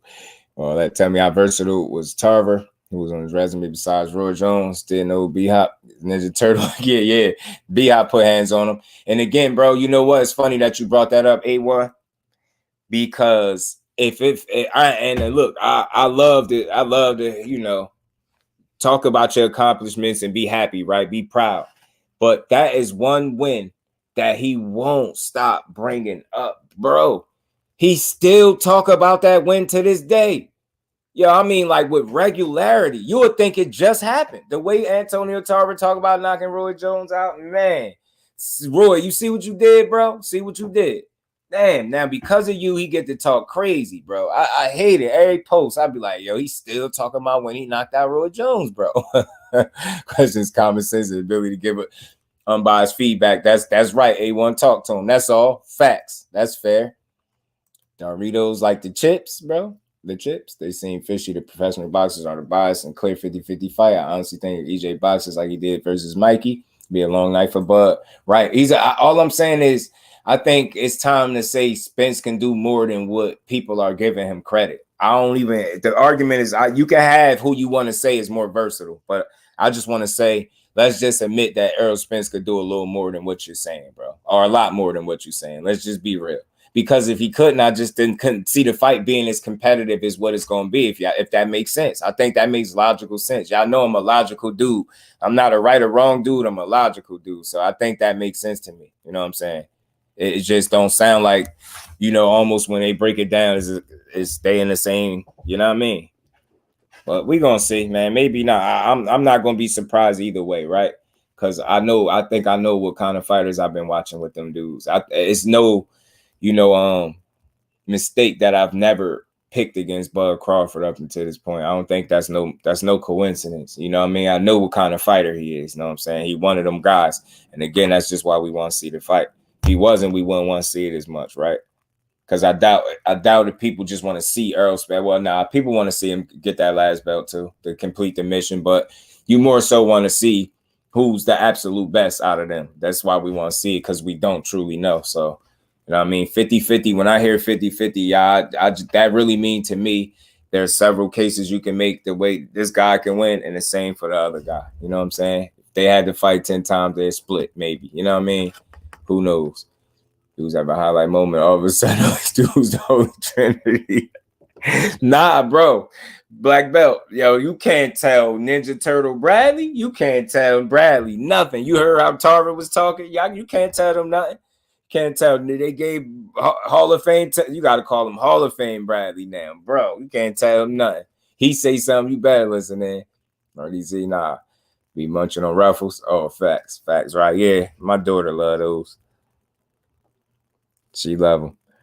Want to see Buzz Iger snatch? I don't know about y'all. I rock with Bud though. I always had, yo. I always had. You know what I'm saying? I always. You know what I mean? He's a damn good fighter, but I just look at certain little things. Like, of course, you know, Spence can be leaning over the front foot, throwing those wide punches, reaching, overextending. You know, little things like that. Obviously, because with a guy that can counter punch as well as Bud Crawford, you know, making those mistakes will put you in a position to get countered by that guy and get hurt. You get what I'm saying? So it's just one of them fights where I want to see who make the first mistake. You know what I'm saying? Who gonna make the first mistake? Who gonna force the first mistake? You get what I'm saying? And I like I said, I remember that Kell Brook fight. Everybody remember the ending because that's all that matter in the end, right? Who got the win? But a guy like me, I look at the action that took place up until the win.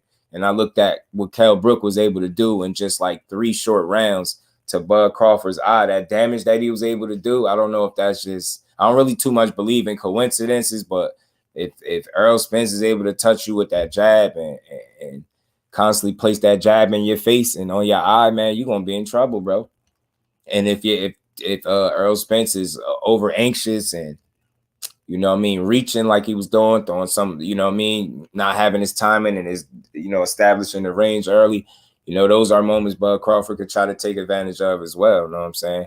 Again, he's a sharpshooter for real. That's one of his best qualities, I think. And I think it's easy to see a counter punch, if that makes sense. Like Spence got that kind of draining type of fight style where he gonna be physically imposing on you. You get what I'm saying? When push come to show, he gonna make this a fight, and it's gonna be mentally and physically taxing on you. You get what I'm saying? Where you can block what's coming, but it's still gonna drain you or your energy. Whereas Bud Crawford is the kind of guy that can catch you with a shot you don't see.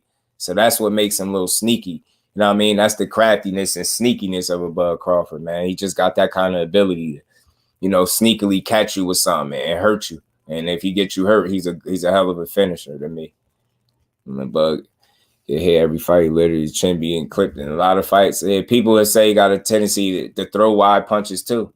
And you know, chin be in the air a bit. It was against Gamboa all them years ago when he got clipped. He's coming over to Tarver besides his top 5 of champ. Honest question, bro. Tarver remind me of Paul. That's my bro. He is cooked him in the college. Remind me of Paul Pierce. Got one ring. Got act like he 3-peat 7 times. Yeah, you can't tell them dudes nothing. They almost be passing their word as law, bro. I think our boxing when the Keyshawn fight, the 22nd? I think it's the 22nd, Brody. I double checked. Yeah, I just had the thing in my section. I took it out.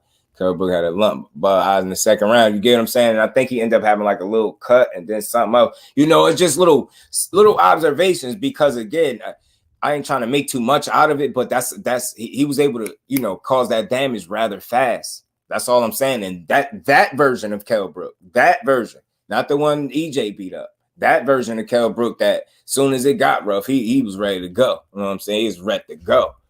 Tyler Hearns 50-50. I don't think this fight is. What you got it, Thrill? And it's all good if you don't think it. But when I say 50-50, a lot of times it's because I truly believe it. And, you know, out of, you know, respect for both guys and the skill set, I try not to try to say that it's not. But some people do believe it's not a 50-50 fight, bro. Some people do. I've heard it. Facts over feelings. What's good, family? Spence about to put belt the ass. I feel you, bro. I feel you. Salute to my bro A1, man. When did Ryan look taller than EJ? Do we? We're at. We're gonna keep it 100. Bud does not have one punch knockout power, and that's his only way of winning this fight. Crawford doesn't have the punch output. Spence going to be on his ass. And that's a good point, too. Like when we be talking about Spence punch output, I think a lot of people confuse it and they make it as if we're saying that he's going to come out from round 1, throw 70, 60, 70, 80 punches around or whatever the case. That's not what we're saying, but what we are saying, I think what a lot of people are saying when it comes to the output and the work rate is once he starts to get up and, you know, you get a few rounds and he gradually works up. You know, it's like Spence gears up over time and it's like he one of them guys that look like he be getting stronger as the fight go on type deal, right? So once he starts to work and you allow him to pick up the pace on you, not only is he a guy that has a high output, but he's pretty efficient with his punches. It's not just people. And again, I hate how people make it seem like he just come forward and just throw punches, just wasteful. Like now he's a smart, strategical dude. You get what I'm saying? The way he do it. So it's like, and I believe his pressure and getting in close, his inside fighting will kind of remove the ability for Terence Crawford to think in spots. And I feel like he can force him to make mistakes sooner than he wants to. You get what I'm saying? Because you just think about it. If my work rate at its highest and yours at your highest, if mine's, I don't want to say exactly doubles, but if it almost doubles what you can do at your highest, and I'm in your chest and I'm working, you get what I'm saying? You're not willing to work as fast as I am. So it could force you to make a mistake sooner than you're ready to. And the thing with EJ, while he's working, he's thinking. He's not just throwing, you know, reckless. He's not reckless.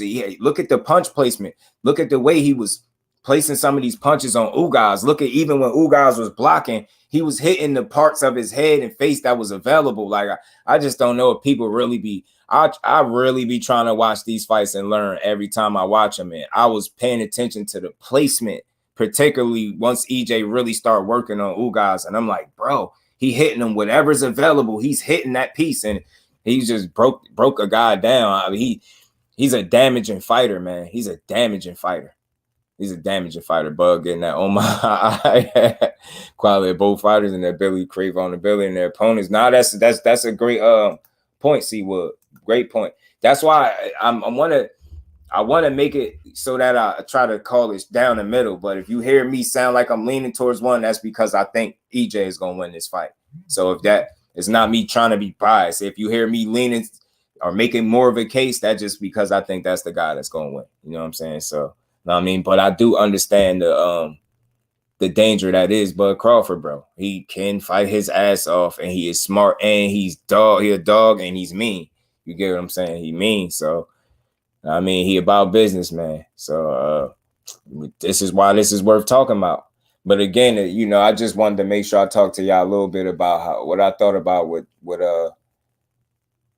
Tarver was talking, and I just didn't you know, I felt differently about it, should I say. You know what I'm saying? I don't have to disagree with him, right? I just state my opinion. I seen Bug get hurt by lesser fighters. Spence gonna hurt him with body shots. I think I always wonder why he said to Spence when they had that little meeting in the back room, don't try to go into the body stuff with me. Like, go ahead. You know what I mean? Like, I always wonder why he said it to him. The eye insurance. They say he was supposed to pick up some goggles from Snack when he was over there. You know what I'm saying? When you over there in Snack, you supposed to pick up some goggles, bro. Son of God, what's good with the family? How you feeling, bro? Low, what's good with it? I think Tarver should go Sparta, man. I bet he see a lot more than what EJ could do then. Good point, yo. Good point.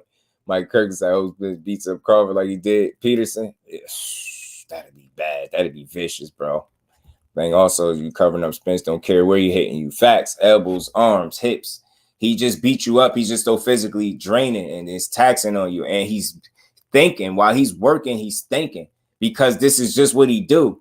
And again, like the way he trains is just so impressive because he's a guy that trained a certain way. He fight how he trained. Like the most important, I think one of the most key factors for Crawford would be to do his best job to not allow Spence to work at the rate that he likes to work at. Like that, if that happens, that makes the scales tip a little bit in Spence's favor, obviously, right? I think for Crawford to you know, to keep this fight in check, so to speak, is I think he has to try to remove that element from the fight. You have to do your best to lower the output of a guy that likes to work, you know, and if he's as great as they say he is, then maybe he'll be able to do it, right? Or maybe he just need to do it enough or in spots. But one of the elements of the fight that he might want to remove from the fight is Spence's ability to work at the rate that he likes to work because he's very dangerous, bro. He's very dangerous, and once he get to working, it's hard to stop. That's what I'm saying. And again, on Crawford's credit, because again, I'm just due. I represent both sides of the spectrum, right? And give both fighters their credit. Crawford, I believe, not to let people speak about the rhythm that he fights with, right? And I believe, God's up, what's good, family? How you feeling, bro? Appreciate you stopping through. He's a rhythm fighter, and he's a guy that once he gets in rhythm, he's hard to deal with too. Because it's basically like rhythm is groove. Once he get in there and you get what I'm saying, he'll start styling on you in there a little bit. Bud Crawford could make you look bad. You get what I'm saying? So he has his abilities as well. And again, I'm always going to try to call it straight down the middle, man, and represent and give a fair enough assessment of both fighters, right? Because that's what I expect from guys like Tarver and, you know, Oscar De La Hoya. So, you know, I got to make sure I'm doing the same thing. So I definitely give both fighters their credit, their just due, and their respect, man. I understand. I think the abilities of both. I understand the versatility that they see as Bud Crawford, but I also think that they put a lot of stock on his ability to switch. And I think at this level against this level of southpaw, which is Errol Spence, which I believe is one of the absolute best southpaws we got in the game, I don't see you switching and then outdoing that guy at what he does best naturally. Like I have a problem thinking that is the case. So maybe he'll prove me wrong. That's what I'm saying, right? That's why we see these fights. But I don't think I'm wrong when it comes to that element. Maybe I'm off, but I think I know y'all watched the career of Bud Crawford. I know y'all seen his times that he switched southpaw, and you've even heard the commentators saying like, I don't think he should have did that. And you'll see him get caught a little bit for a round, take him a round or two to adjust to him turning southpaw, and then he'll turn it on. He'll start to wear his guy down, and either decision, get him out of there. 47, he getting everybody out of there, right? But that's how I look at Bud Crawford, man. Bud's mind in the ring is the only thing that worries me. I think it's just like I don't want to make it seem like he ain't mean and he ain't got no dog, right? That'd be foolish to say, right? He definitely got some dog in him, right? But I just don't think he got more. And I think the styles kind of, one guy is kind of built to really give it to you, and the other guy is kind of, sit back and this download data kind of thing that they talking about and figure you out, then pick it up. And he's had the tendency to doing that. Like I know y'all remember I think it was the Thomas Delorme fight years ago. It was a couple fights. The Hank Lundy fight early on. Hank Lundy got off on him early because he's essentially a guy that's a slow starter, right? So being a slow starter, Hank Lundy was able to kind of take advantage of that. I think Thomas Delorme had some success in the early rounds with him as well. And that was just something that kind of was an issue for him, being a slower starter. And you kind of seen it more recently in the Kell Brook fight. You seen him start just slow enough where a guy was able to get off on him a bit. You get what I'm saying? You just see those things are still there. So again, and EJ is not perfect either on the other end, man. You've seen him lack of focus and ability to keep his eye on the target. You've seen him follow his mouthpiece again, get caught with something, but I think that turned him on. I definitely don't think you can bank on a mouthpiece being an issue in this fight. I definitely don't think that'll be the case. I think he's gonna make sure he gonna deal with that situation for sure.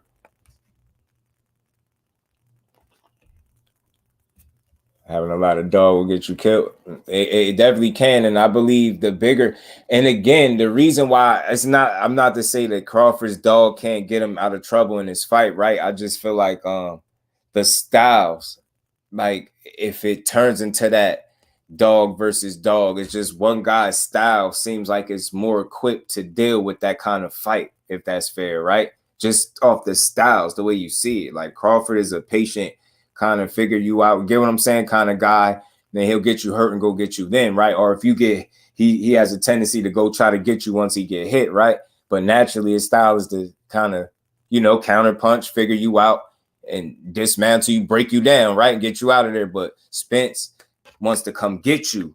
It's like they doing the same thing, but just differently. Like I said, they go about their business differently. One guy's coming to get you, though. You get what I'm saying? One guy's coming to get you to break you down. The other guy's is more so being patient, waiting for you to make mistakes and take his openings, catch you maybe a shot you don't see, break you down over time that way. I think that's fair assessment of Bud Crawford. But, EJ, he's like a calculated killer. He's coming in there to make the ring small, be physically imposing and break you down and punch through you. You know what I'm saying? EJ be trying to punch through you. So, and both guys, got some meanness and some toughness and some grit. So I think we're going to see a throwback type of fight. I think EJ's attitude in that little meeting or the little interview, or should I say on ESPN, his temperament is right on par for the type of fight to deliver the kind of fight I think we want to see. Like, he looked a little agitated by the way to me. He looked like he really wanted to get in there and beat him up right now. Like, so he was like, this is a throwback fight for me. Like, as soon as I get in the ring, I'm stepping. Like, and I expect him to, to step as well. So I just like that energy, man. I like the energy, and I think we're going to get a classic fight for sure, for sure. It's going to be Crawford probably not knowing when to say when. If he lets his ego take over, he go into the ER for a bit. Hey, Black Belt, I could really level and rock with that, bro, because I feel like that too. And that, remember, you heard me say earlier, bro, sticking to the game plan in this fight is going to be very, very important. But I believe a fight of this magnitude are going to present moments where both guys got to make adjustments on the fly, right? But I think ultimately what gets either guy to win is sticking to the game plan. Now, I could be wrong, You know what I mean? I could be wrong because again, I think if it just turned into like a war, then man, we in for something special. Grit, knowing how to get out of situations is something, right? Now having great all facts, bro. All facts. Would it beat pay-per-view numbers? Was you talking about like the Tank and Garcia deal? Big Tex, what's good, my bro? How you feeling, man? Appreciate you stopping through. He'll switch anymore. Yeah, right. It's just like he'll start a certain way and then he'll switch and stay there. It's not like he's going back and forth like a Boots would be doing. Then start off in fifth gear, bro. It works up to fifth gear. That I just try to be fair. Like he has a tendency to start a little slow just to figure you out. And again, it works. It's worked up until this point, but I think the dynamics change a little bit because of not only the level of fighter that Errol Spence is, but the style that he has as well and his temperament. You get what I'm saying? That's not a guy that you want to sit back and be waiting to make mistakes. Like from the rip, you don't want to put yourself behind the 8 ball starting out with that guy. You don't want to allow him to run up no 3 rounds, possibly 4 rounds or nothing like that straight on you. You don't want that to happen at any point in the fight because it can get bad for you and it can get bad quick, like in my opinion. So I think that's what is very important early, man, to kind of, you know, pace for Bud Crawford is going to be important. Unless he showed me something different, a different element, and all of a sudden this fight, he's willing to throw more punches than he's ever thrown in his career. I just try to go off of what I've seen, and I've never seen him be that guy, like a workhorse. You see, because, you know, you see how Oscar De La Hoya gave him credit for throwing combinations and punches and bunches and all of that. That's cool. But even with all that being said, what is his work rate like ultimately, though, at its absolute highest? And like when I seen it and I seen what Spence's was at his highest, it's like almost night and day. It's like you see a clear intent with Errol Spence when he starts to work like that. You know what you in for, and he gonna break you down. So it's just beautiful to see, and the contrasting styles and the temperaments of both fighters make this fight fun too. DJ ability to throw damaging punches with minimal effort and choosing what punches to sit on is next level. Deliano C, appreciate you, fam. That's a fact. It's a fact. Know how to change the speed up on certain punches as well. Right, man. So it's just special, man. Knowing which punches to throw, when to throw them, how to place them. You get what I'm saying? He's very efficient, man. That's Mr. Efficiency right there. Mr. Results, because he get it done. Playing with Bud, and Bud wants to be friends. Yeah, EJ, you seen his face? He was like, man, he just had his look on his face, like, I'm ready to fight. About dogs do badly. Been hearing all the fake from Bud camp fans and Bud himself. This man's means to step in that ring and step on his ass badly, bro. Mark my words. I think he really wants to step A1 because he said it. I think he really do. Crawford would have avoided this fight if he could have. It was just a trap. Or maybe they made him an offer that was too damn good for him, right, Mike? Maybe the money finally made enough sense for him to say, you know what? I could gamble with my eye socket and my ribs a little bit. You know what I'm saying? I could gamble a little bit. Let me put my chair up, y'all. All right, my bad. Like I'm hiding from y'all. Shit, like I'm hiding. Errol said he looked for his mouthpiece when Ugas knocked it out because he thought his uppers that came out with it. Yeah, right. I already could imagine how he was feeling, bro. I could imagine. Mr. George said Spence takes all the hate and turns it into motivation. Absolutely, he do. It's like bulletin board material for you, and he implies that into the ass whooping that he dish out. Ricky McQueen, what's good with it, family? Much love to you, bro. How you feeling? And is it your birthday today? Is it today, or am I tripping? Was it yesterday? Mr. Kyler, was good with it, family. But happy belated if I'm late anyway, Rick, by the way, my bro. Mr. Kyler was good. Bud response to the jab is going to decide the fight. Errol has a damaging type jab. Bud takes the jab away. It's going to be a close fight. It gets very interesting if he's able to do that. Right. Salute to my bro, Seattle Rick, man. And happy born day as well, man.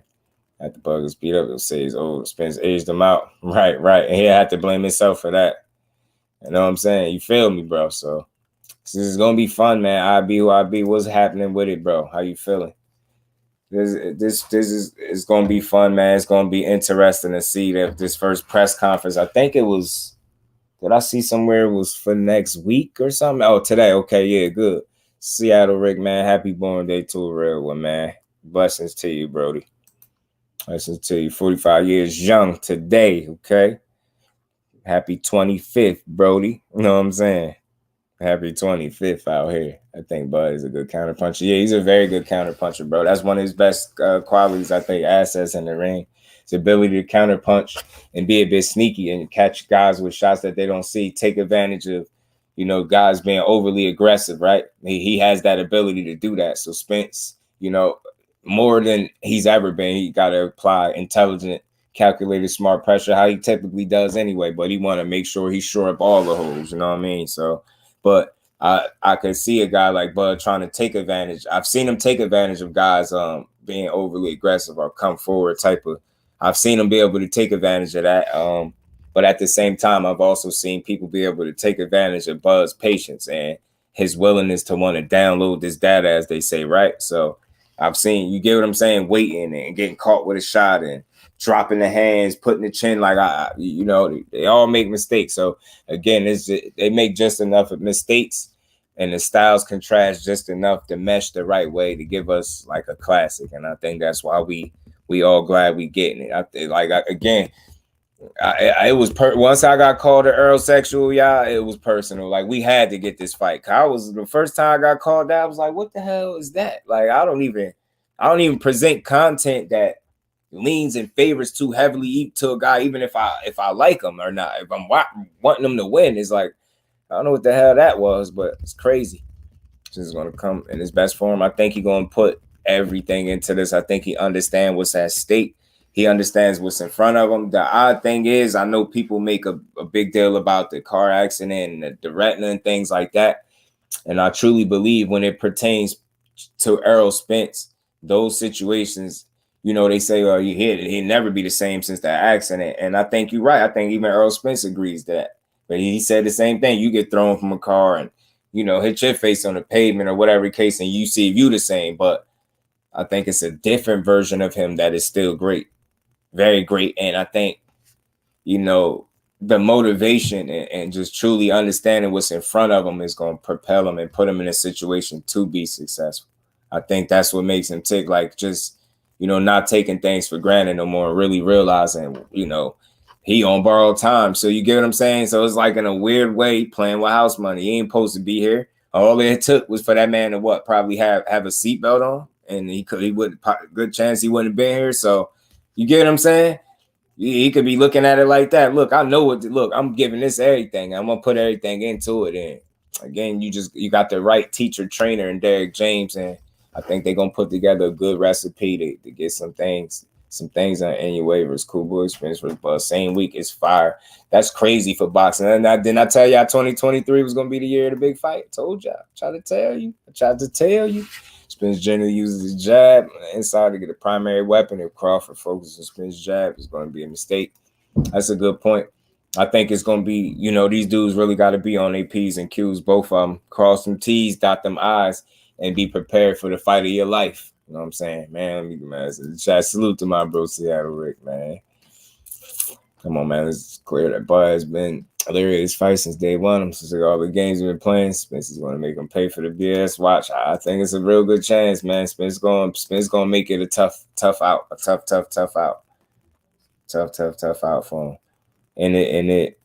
But both guys, this is just what boxing is, and I just appreciate the fight that is happening. I'm glad. I'm so glad that it's happening. You know what I'm saying? I think everybody deserved this fight. If you ever been called as Errol sexual just for rooting for your guy, this fight is for you. You know what I'm saying? If you ever been called a Bud buddy just for rooting for your guy openly and honestly, this fight is for you. You know what I'm saying? They did it for y'all. Spence is what I admire about him the most. Willpower, right. That determination, Mike. I think that's something that you can't necessarily gauge either. I don't think people can gauge that enough because they don't speak to it enough. You get what I'm saying? Like, think about it when Tarver was just talking. Crawford don't care, man. He got that dog. He a real dog. He ain't the only real dog. You get what I'm saying? They both some real dogs. So it's like, and then when you look at the styles and how they go about it, you know, one to really get near and like bring it. You know what I mean? Bring it to you. Like, that's just what he is. Seek and destroy type of guy. You know what I'm saying? So I just can't wait to see it. Funny, but fans call me Errol sexual, and I figure booze over both. That's crazy, right? it's crazy. I just hate them type of names because I always aim to make in a sport that's not fair, I make real content. You get what I'm saying? Don't clickbait the people. Have real boxing conversations that are open to what other people feel as well. So I hate the whole Errol sexual and it's crazy because it's like when this first started being a real thing that them supposed to fight and people started picking the guy that they think is going to win. That's when all that started, and people started to treat it like if you pick against Bud in this instance, then you hate him. It's just like you ever seen somebody say like this fight is about to happen, it's time to pick a side. That's kind of what's wrong with boxing in a weird way. Like you don't pick sides, you pick winners. Because if you really support the sport, then you rock with, you're not tricked, and you understand you can really support both fighters. You don't have to pick a winner if you don't want to. I don't care how corny it sounds, you don't have to, or even if you do, that don't mean you're against the other guy. You get what I'm saying? You just picking who you think on. It's just sports, not the streets. And I think when people try to, oh, you got to pick a side, that's weird energy. You don't have to pick a side, bro. We pick winners. We pick the guy that we think is going to win, and that's it. That's all. You know what I'm saying? But sexuals is funny. I ain't gonna lie. Yo, dude called me an Errol sexual, bro. I was like, what? Like, yo, and it's crazy because all you got to do is state what's absolutely undeniably 100% truth. You don't have to even give your opinion on Spence. You can say something like, something real. Say what his record, how many wins and knockouts he got. And somebody would call you that. Like, it's crazy. As soon as they even get the slightest inkling that you think he can beat Crawford, oh, Errol sexual, automatically. Let's talk about Tank. Yeah, he said Tank, yeah. So again, man, we gonna be talking about this fight as it gets closer, y'all. I heard Javante sexual 1-2. That's a new one, 10K. I ain't hear nobody. Ain't nobody get me like that yet. Call me an Errol one though. Errol sexual was the only name I've been called. That's when I felt at this point the fight was out of their hands. Y'all gotta fight now. I was like, they out here calling just do names. I'm one of the fairest dude in a sport that's not fair. I'm very fair to people. You know what I'm saying? But yeah, I seen Ryan saying, what'd he say? Tank didn't hit hard or something like that. He was just drained, some garbage like that. That's what he said. Hold on. Yeah, but speaking of Ryan, man, while we on it, this is what's going on also with Ryan Garcia. Hold on, let me take this off. Now he talking about Golden Boy. Now this right here is because Oscar De La Hoya is running his mouth talking about making this PACQUIAO fight. This is why I put them in the thumbnail like that, because it'd be like Mr. Miyagi beating up on Daniel's son. It'd be that. Literally, Ryan Garcia will be Daniel's son, and PACQUIAO will be Mr. Miyagi and wax his ass, bro. That's what I feel. I truly think that. I don't think that's a fight that the boxing world need. I think we can all do without it. You got the promoter that is still Oscar De La Hoya for Ryan Garcia coming out saying that, Manny Pacquiao is a big fight for him. Just imagine that. Like, that's the biggest thing for him. And, bro, he coming off a knockout loss, getting his rib punched in his ass. Like, you really willing. You really want to, after that, you want to take him and throw him in there with, like, why? Like, for what reason would you want to do that, bro? Like, again, like, that's why I said I think Ryan will really impress me if he just walked away from these people or something, bro.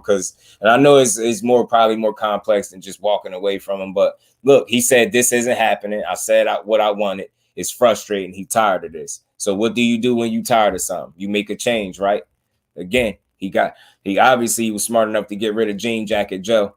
You know what I mean? Got Jean Jacket Joe clout chasing ass up out of here. Why I call him a clout chaser? Because again, do you know how disrespectful it is to send a fighter in the ring with one of the most dangerous fighters that he can fight and let him draw up his own game plan and go out there and try to execute the game plan by himself? Like, that was crazy. It's like, I hope he didn't pay Joe Goosen a lot. It's like Joe Goosen really treated that situation like a guy that just wanted to be part of an event. Talking about you don't train a guy like Ryan. You collaborate with him. What? This young ass dude need guidance and teaching and some more shit. You need to fix the fundamentals. You know what I mean? Technical skills, all types of stuff with Ryan. He all types of flaws. You talking about you just collab with a guy so you don't help him fix his flaws. You just collab with him. All right, that makes sense. You see why your ass is fired today, Jean Jacket Joe? You know what I'm saying? Why you ain't got no job today, bro? Facts, D, man. Wax on and all the way off. Ryan must be soft. So Tank don't hit that hard, but made him give up. Damn. That's why I say the more people say what Tank don't do, if you are a knockout victim of Tank claiming he don't hit hard, you are a clown, sir. You are a clown. You get what I'm saying? Arthur Spilka, I remember he got put to sleep against Wilder. That man had to be gurneyed out, neck brace and all, if I'm not mistaken, right? And the guy had the audacity to wake up. Yeah, key words, wake up and say Wilder didn't hit hard. I was like, oh my God, you can't make this stuff up, bro. You can't make this stuff up. You just can't make it up. Hector Garcia got hit with a matter of 3-4 punches. That man had temporary blindness, short-term memory loss, an instant migraine, and didn't even know whether or not he got knocked out. And you gonna talk about Tank's power ain't it's like, but all right, bro. All right. So why you quit then? You know what I'm saying? These people kill me, man. Gave him enough to buy jean jackets. I'm telling you, bro, he probably shopping for him right now, bro. That's the only thing he was concerned with. The only thing bro was concerned with was the purchase of a brand new jean jacket, bro. I'm telling you. I mean, that's all he did. He gonna send his man out here. Look at him. Check him out, y'all. Look at this dude. Pacquiao gonna beat a hole in that man. Pacquiao gonna be pissed off when he find out y'all been using his name again, bro. I don't think he's gonna appreciate the fact that y'all using his name again. Now, I ain't deliver on y'all promise the first time. What makes you think this trip y'all gonna fight? I just don't see it, and don't nobody want to see it. I don't. It's a waste of time. Tank don't hit hard, and he didn't feel most of his punches. He only went down because he was weight drained, had no legs. Yeah, he killed me. When we clearly seen that shot was more than you being weight drained. Your pain threshold reached a maximum when you punched in your damn rib. He probably knocked the last bit of breath he had in his body up out of me. Ryan got hit in that rib. He was like, "Oh, I ain't never felt nothing like this before." He was like, "Hold on, let me sit down for a minute." You know what I'm saying? So they be separated from their senses, right, bro? They wake up and just say the weirdest stuff. Yeah, he didn't really hit that hard. Yeah, I guess not, because soon as he hit you, your ass was asleep, especially Arthur Spilka. The minute Wilder connected with that shot, and he was backing up, I believe, when he caught him with the shot. And it's like, bro, he slapped his ass immediately. I guess he don't hit hard because you didn't feel it. Yeah, you see him, Master Manny. Yo, that's like Stormy B man said, Miyagi. You know what I'm saying? Miyagi. And Ryan Garcia. Daniel Garcia. Daniel's son, Ryan Garcia, man. But again, man, I think this whole notion that he fighting Pacquiao is a waste of everybody's time, and it just goes to show you how full of it Oscar De La Hoya continue to be, and how he continue to waste time and agitate this young kid. And again, he's saying he's tired of it. Oh, and again, I got another clip from him. Matter of fact, I'm tripping. Hold on. Let me pull this up. What else Ryan Garcia said as well, y'all. Ryan was like, yeah. Ryan said he ain't feel most of Tank's punches, and he only went down because his legs, he was weight drained. He ain't had no legs. Ransom Garcia, right? I'm telling you, Sean Clark, what's good, brother? How you feeling, man? Appreciate you stopping through. What's going on, Sean? Hold on, what I'm looking for.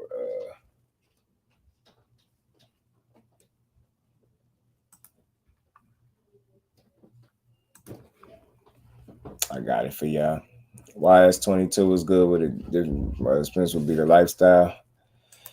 Side the ring, but a clean athlete. I talked a little bit about that. Like, one could say that he, the clean lifestyle and things like that. But I think when you got a guy like Errol Spence that is determined and as focused as he is, I think, although he'll never be the guy that people probably thought he was before the accident, right? But I think, again, he's still a different level of great.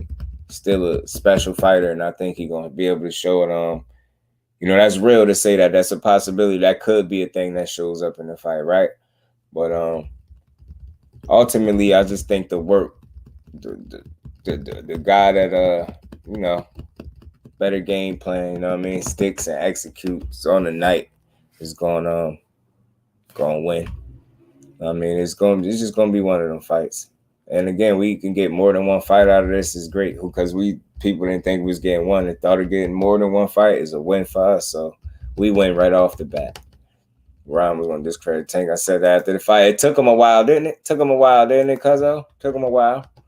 Man, when fans last time was fighting like Ryan crying saying stupid. Yeah, you can't. Yeah, I'm telling you. Just why or Goose has been firing the KO blue jean outfits. Oh man, that's crazy. You're gonna be modeling in the open next week. Man. You know what I'm saying? He got a lot of free time since Ryan and got him out of there. Yeah, he do. Again, like discrediting the fighter doesn't make you better. Being real with yourself does. Makes you better. Not saying stupid stuff like you don't feel punches. Like I hate stuff like that. I really do. It's very annoying. Not only did he break down there, he punched a air you ever inhaled, then you out.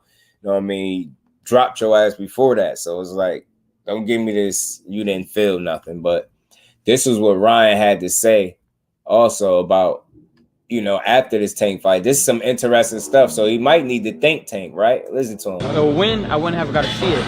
A loss, I seen everybody leave me, and then I just got to see who was really there for me. After the fight, nobody was there for me. Like, my team just didn't come to the press conference. They ain't gonna do nothing. You know what I mean? That's so garbage, man. I was left with somebody betrayed me in camp. They weren't trying to look out for me after the fight. It was like, I was left with that. That's worse than fight, bro. It was the worst. And I had Tank's team really caring about me more than my own team. I had God with me the whole way.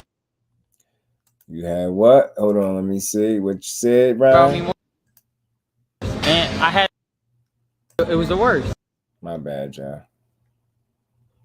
And I had Tank's team really caring about me more than my own team. I had God with me the whole way. He had Tank's team caring about him more than his own team. That speaks volumes. That's your opponent. That's the guy that just punched every breath you ever took out your body with that rib shot. And his team still had the decency to care about you after the fact. You see what I'm saying? Tank is a nice guy after all, man. You know what I'm saying? Tank is a nice guy after all. The lifestyle now is kind of old. Spence traded in the bars for a ranch. Yeah, true indeed. And traded the fast cars in for the horse. And I think the rededication and refocus, I think he did it at the right time. Get what I'm saying? And reason why I say that, because he didn't have to take a loss to learn from his mistakes. He probably had to bump his head a time or two, right? But I think in doing so, he was able to learn from the mistakes and then apply what he's learned from the mistakes, rededicate, refocus, and recommit himself to the sport. That's what I think. That's how I see Errol Spence. You know what I'm saying? I think that's what separates him and makes him a bit special. You know what I'm saying? So, you know what I mean? You've seen some of his demons on full display. You've seen where he fell short at as a man. You see, you know what I mean? You've seen him mess up, but you've also seen him take full accountability for it, which I could always appreciate. And then you've seen him just make necessary changes, I think, that will benefit him moving forward as a fighter. And I think that's you know, that is not something you really can put on paper or really measure it. You just got to see it for what it is. And I think he's special in that regard. You know what I mean? I think, you know, it could have been all bad for him. So again, I think dude is on borrowed time. And that's a good point too, B-Dog. I think he's on borrowed time and he knows it in that regard. And he's treating it like that. Right. He definitely had God with him the whole time. So again, he might not be this guy before it, but it's still pretty damn special fighter even after the fact. And I'm going to play this clip again and then take it down, man. But again, this was very interesting, man, what Ryan Garcia had to say. And I'm sorry, I'm not about division, conquer and divide. I'm not about any of that. But if I was to put myself in his shoes and you go put me in the most dangerous fight of my life, and y'all telling me the whole time how I could beat this dude and I'm going to knock him out and this and that. And then when I get knocked out, y'all not there and you talk about death threats, I don't want to hear that. You better hire some security. You know what I'm saying? Better hire some more security. Beef up the security. Talking about your security team told you, let's get out of here. Your security team sound like they some hoes. Sound like they need to get their asses fired. You know what I'm saying? That what it sound like. Security team told you, let's get that. Yeah, everybody say, yeah, what y'all security for? Nah, bro, get up out of here, man. I'm going to win with my man. I'm going to lose with my guy. I mean, I'm not going to send my man to the slaughter. That is Tank Davis by itself, bro. You get what I'm saying? That's bogus, man. Oscar was in the bathroom. You a fool, bro. You know, Ryan told the world Tank is a bully and a thug, and that's what's sticking and being repeated. So, yeah, Ryan, yeah, and that's crazy, right?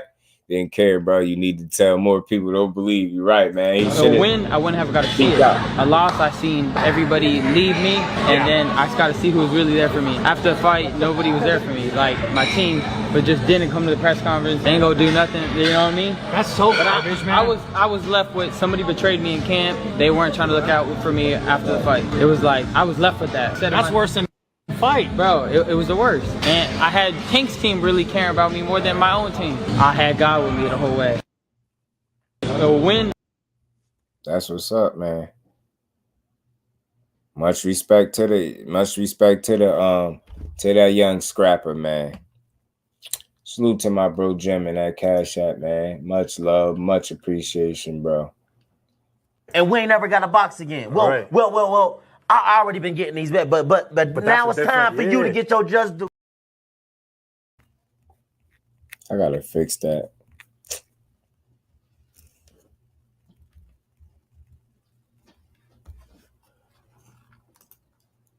Salute to my bro Jim, man. Boxing is really the longest sport in the world. Right. And it's crazy. And you know what? You know what I learned about this sport too, in a strange way? I could just imagine the stuff that they deal with, being that he actually has, you know, some notoriety in the sport and has like a popular name and things like that. I could just imagine how people could try to benefit off him and then leave him high and dry when a situation don't benefit them, right? And I come to, you know, some people in this space, like, people deal with you like that. They really use you. And it's something about boxing that just bring a weird energy out of certain people, man. Al Heyman offered. I seen that, Miss Joette. I actually had that in my description. I don't know if any of y'all caught it, about Canelo. I did have him in the thing too. Let me take Ryan off of here real quick. That's why I had Canelo right here. Canelo and Benavidez. And again, it's not the biggest of news, because I really don't feel like a fight is gonna materialize between these two. Like, it's starting to seem like it's bigger than money with him. So although they're saying the deal is a very lucrative one, they made him a big offer. David Benavidez's team, his promoter, said, you know, they sent the offer to Canelo Alvarez and Eddie Reynoso, a lucrative offer. I heard it was upwards or close to 50 million guaranteed, something along those lines, and for a fight in September. And I just don't know, man. I just don't see this dude's desire to fight Benavidez. I don't. And I think as the more time go, the less likely we're going to see that fight, because Canelo was only getting older. He ain't getting no younger. So the longer it takes for them to actually make that fight, or for it to actually materialize, it's more than likely we won't see it, and we just gonna be hoping we see it, right? So it is out there. It is. Y'all know me. Y'all know how I do. The title is the title, but y'all know I usually try to have about 4 or 5 topics, man. Y'all know how we do. Y'all know how we do over here. There's always something to talk about. Jaime Munguia said he want Benavidez, Charlo, and somebody else. I can't think of the other name, but he said he want all of those guys after Derevyanchenko. He said he want them all, man. So we'll see. We'll see. Hunkin' girls was all messed up. I put that death there. Oscar that week. I'm telling you. Floyd would have stood next to Tank. Absolutely. And damn, where that video at? It's a video with them walking, where they was walking out, and Floyd was hugging them and talking to him. They hate to see that. They absolutely was gutted. People seen Floyd Mayweather there, they just immediately got their wine. And damn, Floyd Mayweather. See, I knew it was fake. Saw publicity. I knew they wasn't beefing. I knew they didn't hate each other. Damn, they're not killing each other. I knew they were just liars. They just playing us all. Man, y'all asses shut up. Y'all wanted to see Floyd and Tank fall out so damn bad. I ain't never see people wishing on something so damn weird in my life. Man, Floyd definitely would have stood tall with his man, bro. Definitely would have stood tall with him. 100%. I believe he would have. And once I seen Floyd there at that fight, I just had a different feel about it. I just knew it was over for him.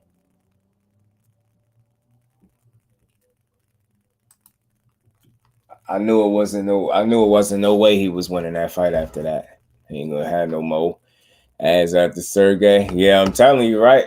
I'm telling you, he claims that's what he want. Charlo, Benavidez. I can't. The other name is slipping me. He named about 3 people, and Jaime Munguia said he won them all. So I figured I'd throw him in the mix too, cause him and Oscar De La Hoya is some damn. They be perfect for each other. Perfect for each other, bro.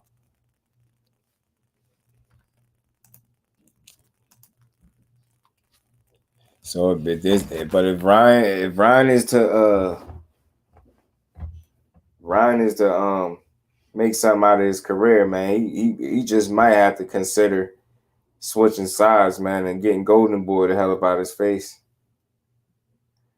Oh man, damn. I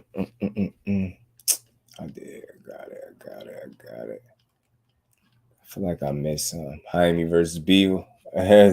Man, Beagle beat the absolute hell out of Beagle. Beagle beat the hell out of Jaime Munguia. Remember you said that when Floyd showed up. Just remember, I was like, yeah, it ain't no way in hell he gonna beat Ryan now. It's over. Seeing Floyd at the fight and he being in 10 corners, just like, your people's being there with you when you got to fight, and it is not too many chances that you're going to lose. Like, it's one of them things. Like, all the confidence he needed was in the arena with him. So, I have to leave. Oscar, man, is not a good look. Yeah, to leave your guy like that and to the point where he's saying Tank's team showed more love for him, I think that's crazy. Salute to Tank and his team, Coach Calvin. I know he talking about his team being some real ones. That's dope. That's real. That's real deal stuff right there. You know what I'm saying? But, again, it's just his frustration that he's showing. That, like, again, he said he tired of this, right? Like, he get frustrated. He tired of this. He's saying something about a Pacquiao fight. He's throwing it down. I think he sound like he getting tired. He sound like he getting tired. But if he gonna do something about it, or is he just gonna complain about it on social media? So we'll see. So this girl thinks that it's gonna be an easy fight for Munguia, but I think twice right. I think the old Sergey could still offer a solid fight. Good test. Content talks will never about Floyd. I don't get that. Yeah, me neither. Like, that's why I hate the narrative that Floyd ruined boxing. And again, why I say that, because I think the blame game is weak, right? If he really, how could you blame a guy for doing what worked best for him?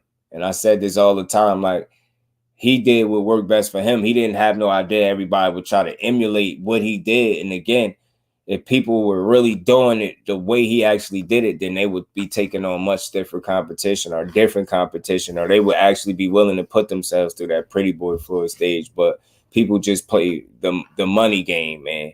They do it without actually putting in the necessary work. So you're not going to tell me that's exactly what Floyd did, because we all know that wouldn't be the case, right? So I just hate that narrative when they say he ruined boxing. No, I think people that try to emulate the next man and what he did that worked for him, thinking it's going to work for him, it just life don't work like that. What worked for one man might not work for you. And I think that's what could be said when it comes to the people that, try it that way, or people feel like boxing is messed up because of, what Floyd. Can't blame no one man for why everybody trying to emulate what he did. Like, nobody could have predicted that man was going to make the kind of money that he made in this sport. I had to leave ASAP because he owes some. So how you stupid, bro? Tank came out the Sosa. Yeah, right. You knew what's the podcaster dude, Aiden Ross? He was like, so that means he's gonna lose. That's mean he's gonna lose. I said, man, he is. He just got them hype songs though. YS, he got them little, he got them couple hype songs, man. That's gonna always get somebody energy up and get people in the mood. So that's what he for. I gotta do something with this sun. They be beaming in my face. I'm gonna move my desk. I'm gonna move my joint. They come out to love Sosa. Yeah, man, but that's when you knew it was over. Floyd grew the interest in boxing. Shit was shut down on nights of a Mayweather fight. special days, man. I'm telling you, it was fun to watch that dude. And if you bet on him, you know what that was like because you never lost. You know what I'm saying? You never lost. There's people that said they changed their lives all betting on Mayweather fights, bro. Like, seriously, betting and winning on Mayweather fights. So that just was a different time right there. Era where he never let you down. You get what I'm saying? He always got in there and really, really did what he was supposed to do, man. Good times. Time folks on the top ring. Everyone 135. The dogs. See, man, they ain't want no smoke, bro. You know how that go. He's looking like that. He was looking like that boy, that guy. You know what I'm saying? So it was cool to see him finally, you know, no longer be the B-side after the DELAHOYA situation. It was cool to see that, man. He came on. My camera was on a little early. I'll be forgetting, y'all. I'm going to get better with that. I'm going to start leaving it on for the rip so I don't forget to turn it on. I'll just be going, y'all. Sometimes I'll just be going. I'll just be going. What I'm about to say? There's something else. Hold on. There's something else I wanted to bring up before we get up out of here, y'all. Something else I wanted to talk about. Fight week, Clarissa Shields, man. Are y'all excited or what, man? Y'all excited to see the GOAT do her thing, man?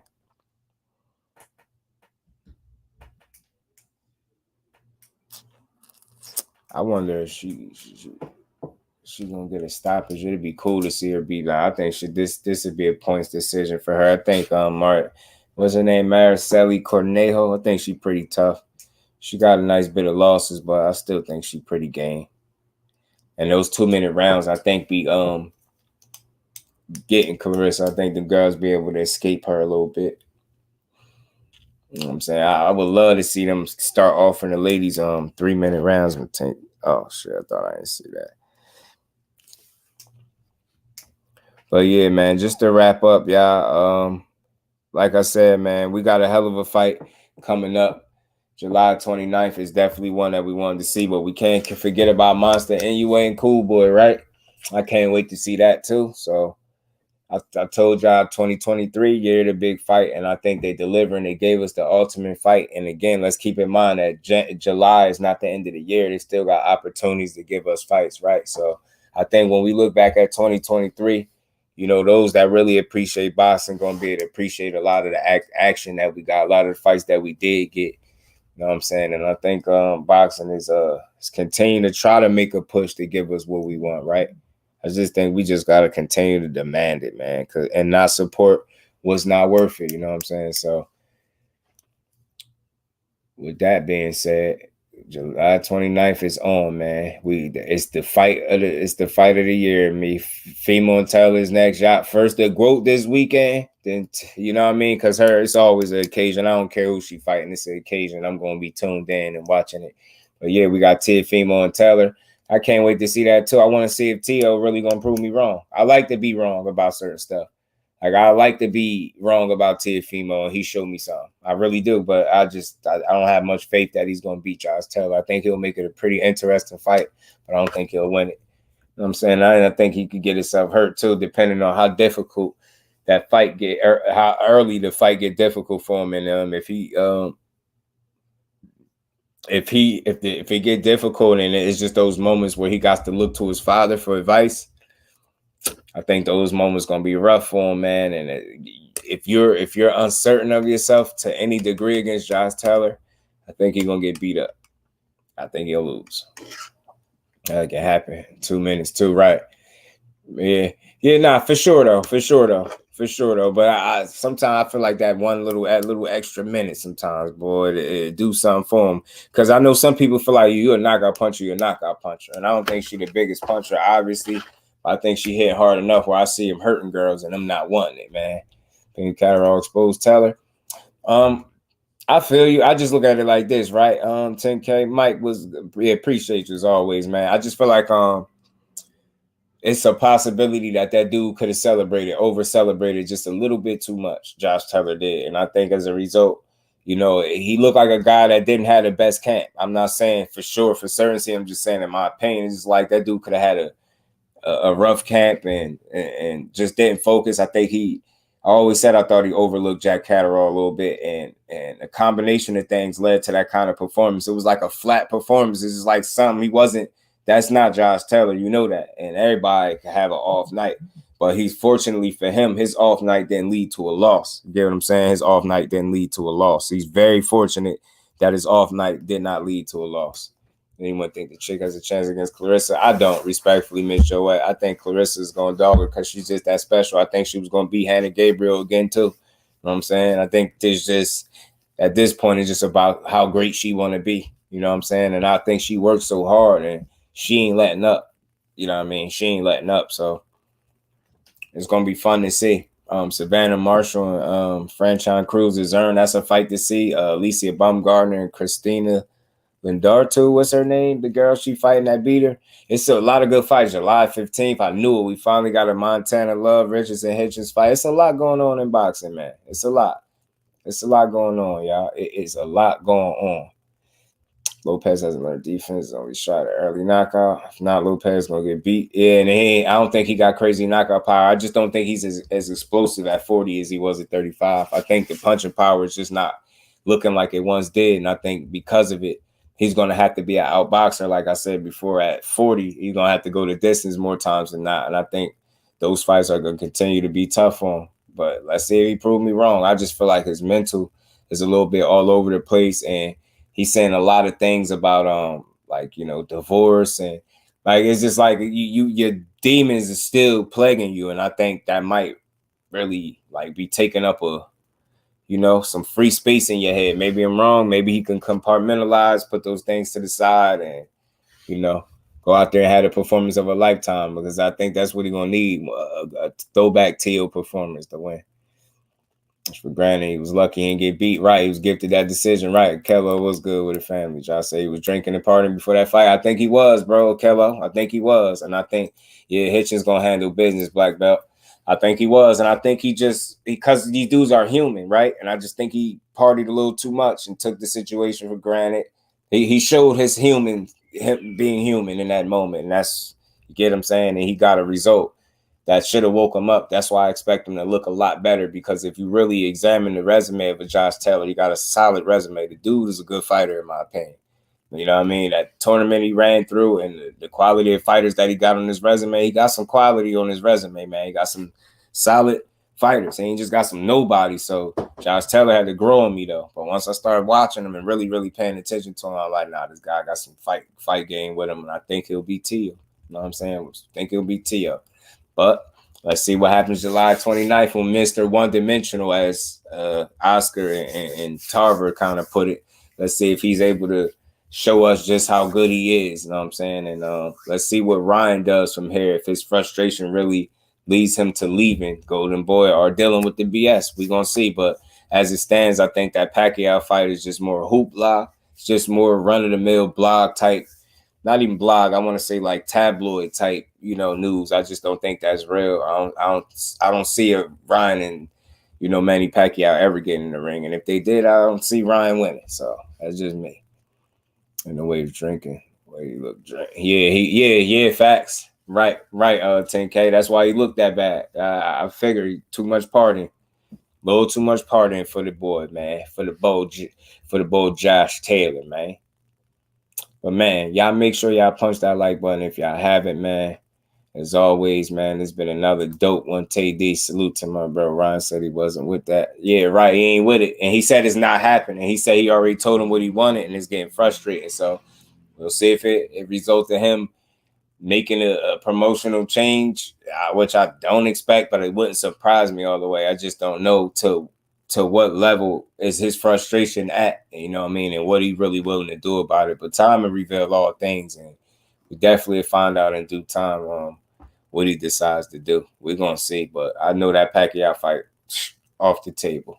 Off the table. Jay Wash, my bro. Appreciate y'all as always, man. And like I said, man, y'all know we back at it 4 o'clock our time tomorrow. Y'all make sure y'all smash that like button if y'all haven't on the way out. And, man, we're going to keep building, man. Y'all know how we do, man. Y'all make sure y'all enjoy the rest of y'all Thursday. And we right back at it tomorrow, man. So with that, we're going to get up out of here, family. Peace.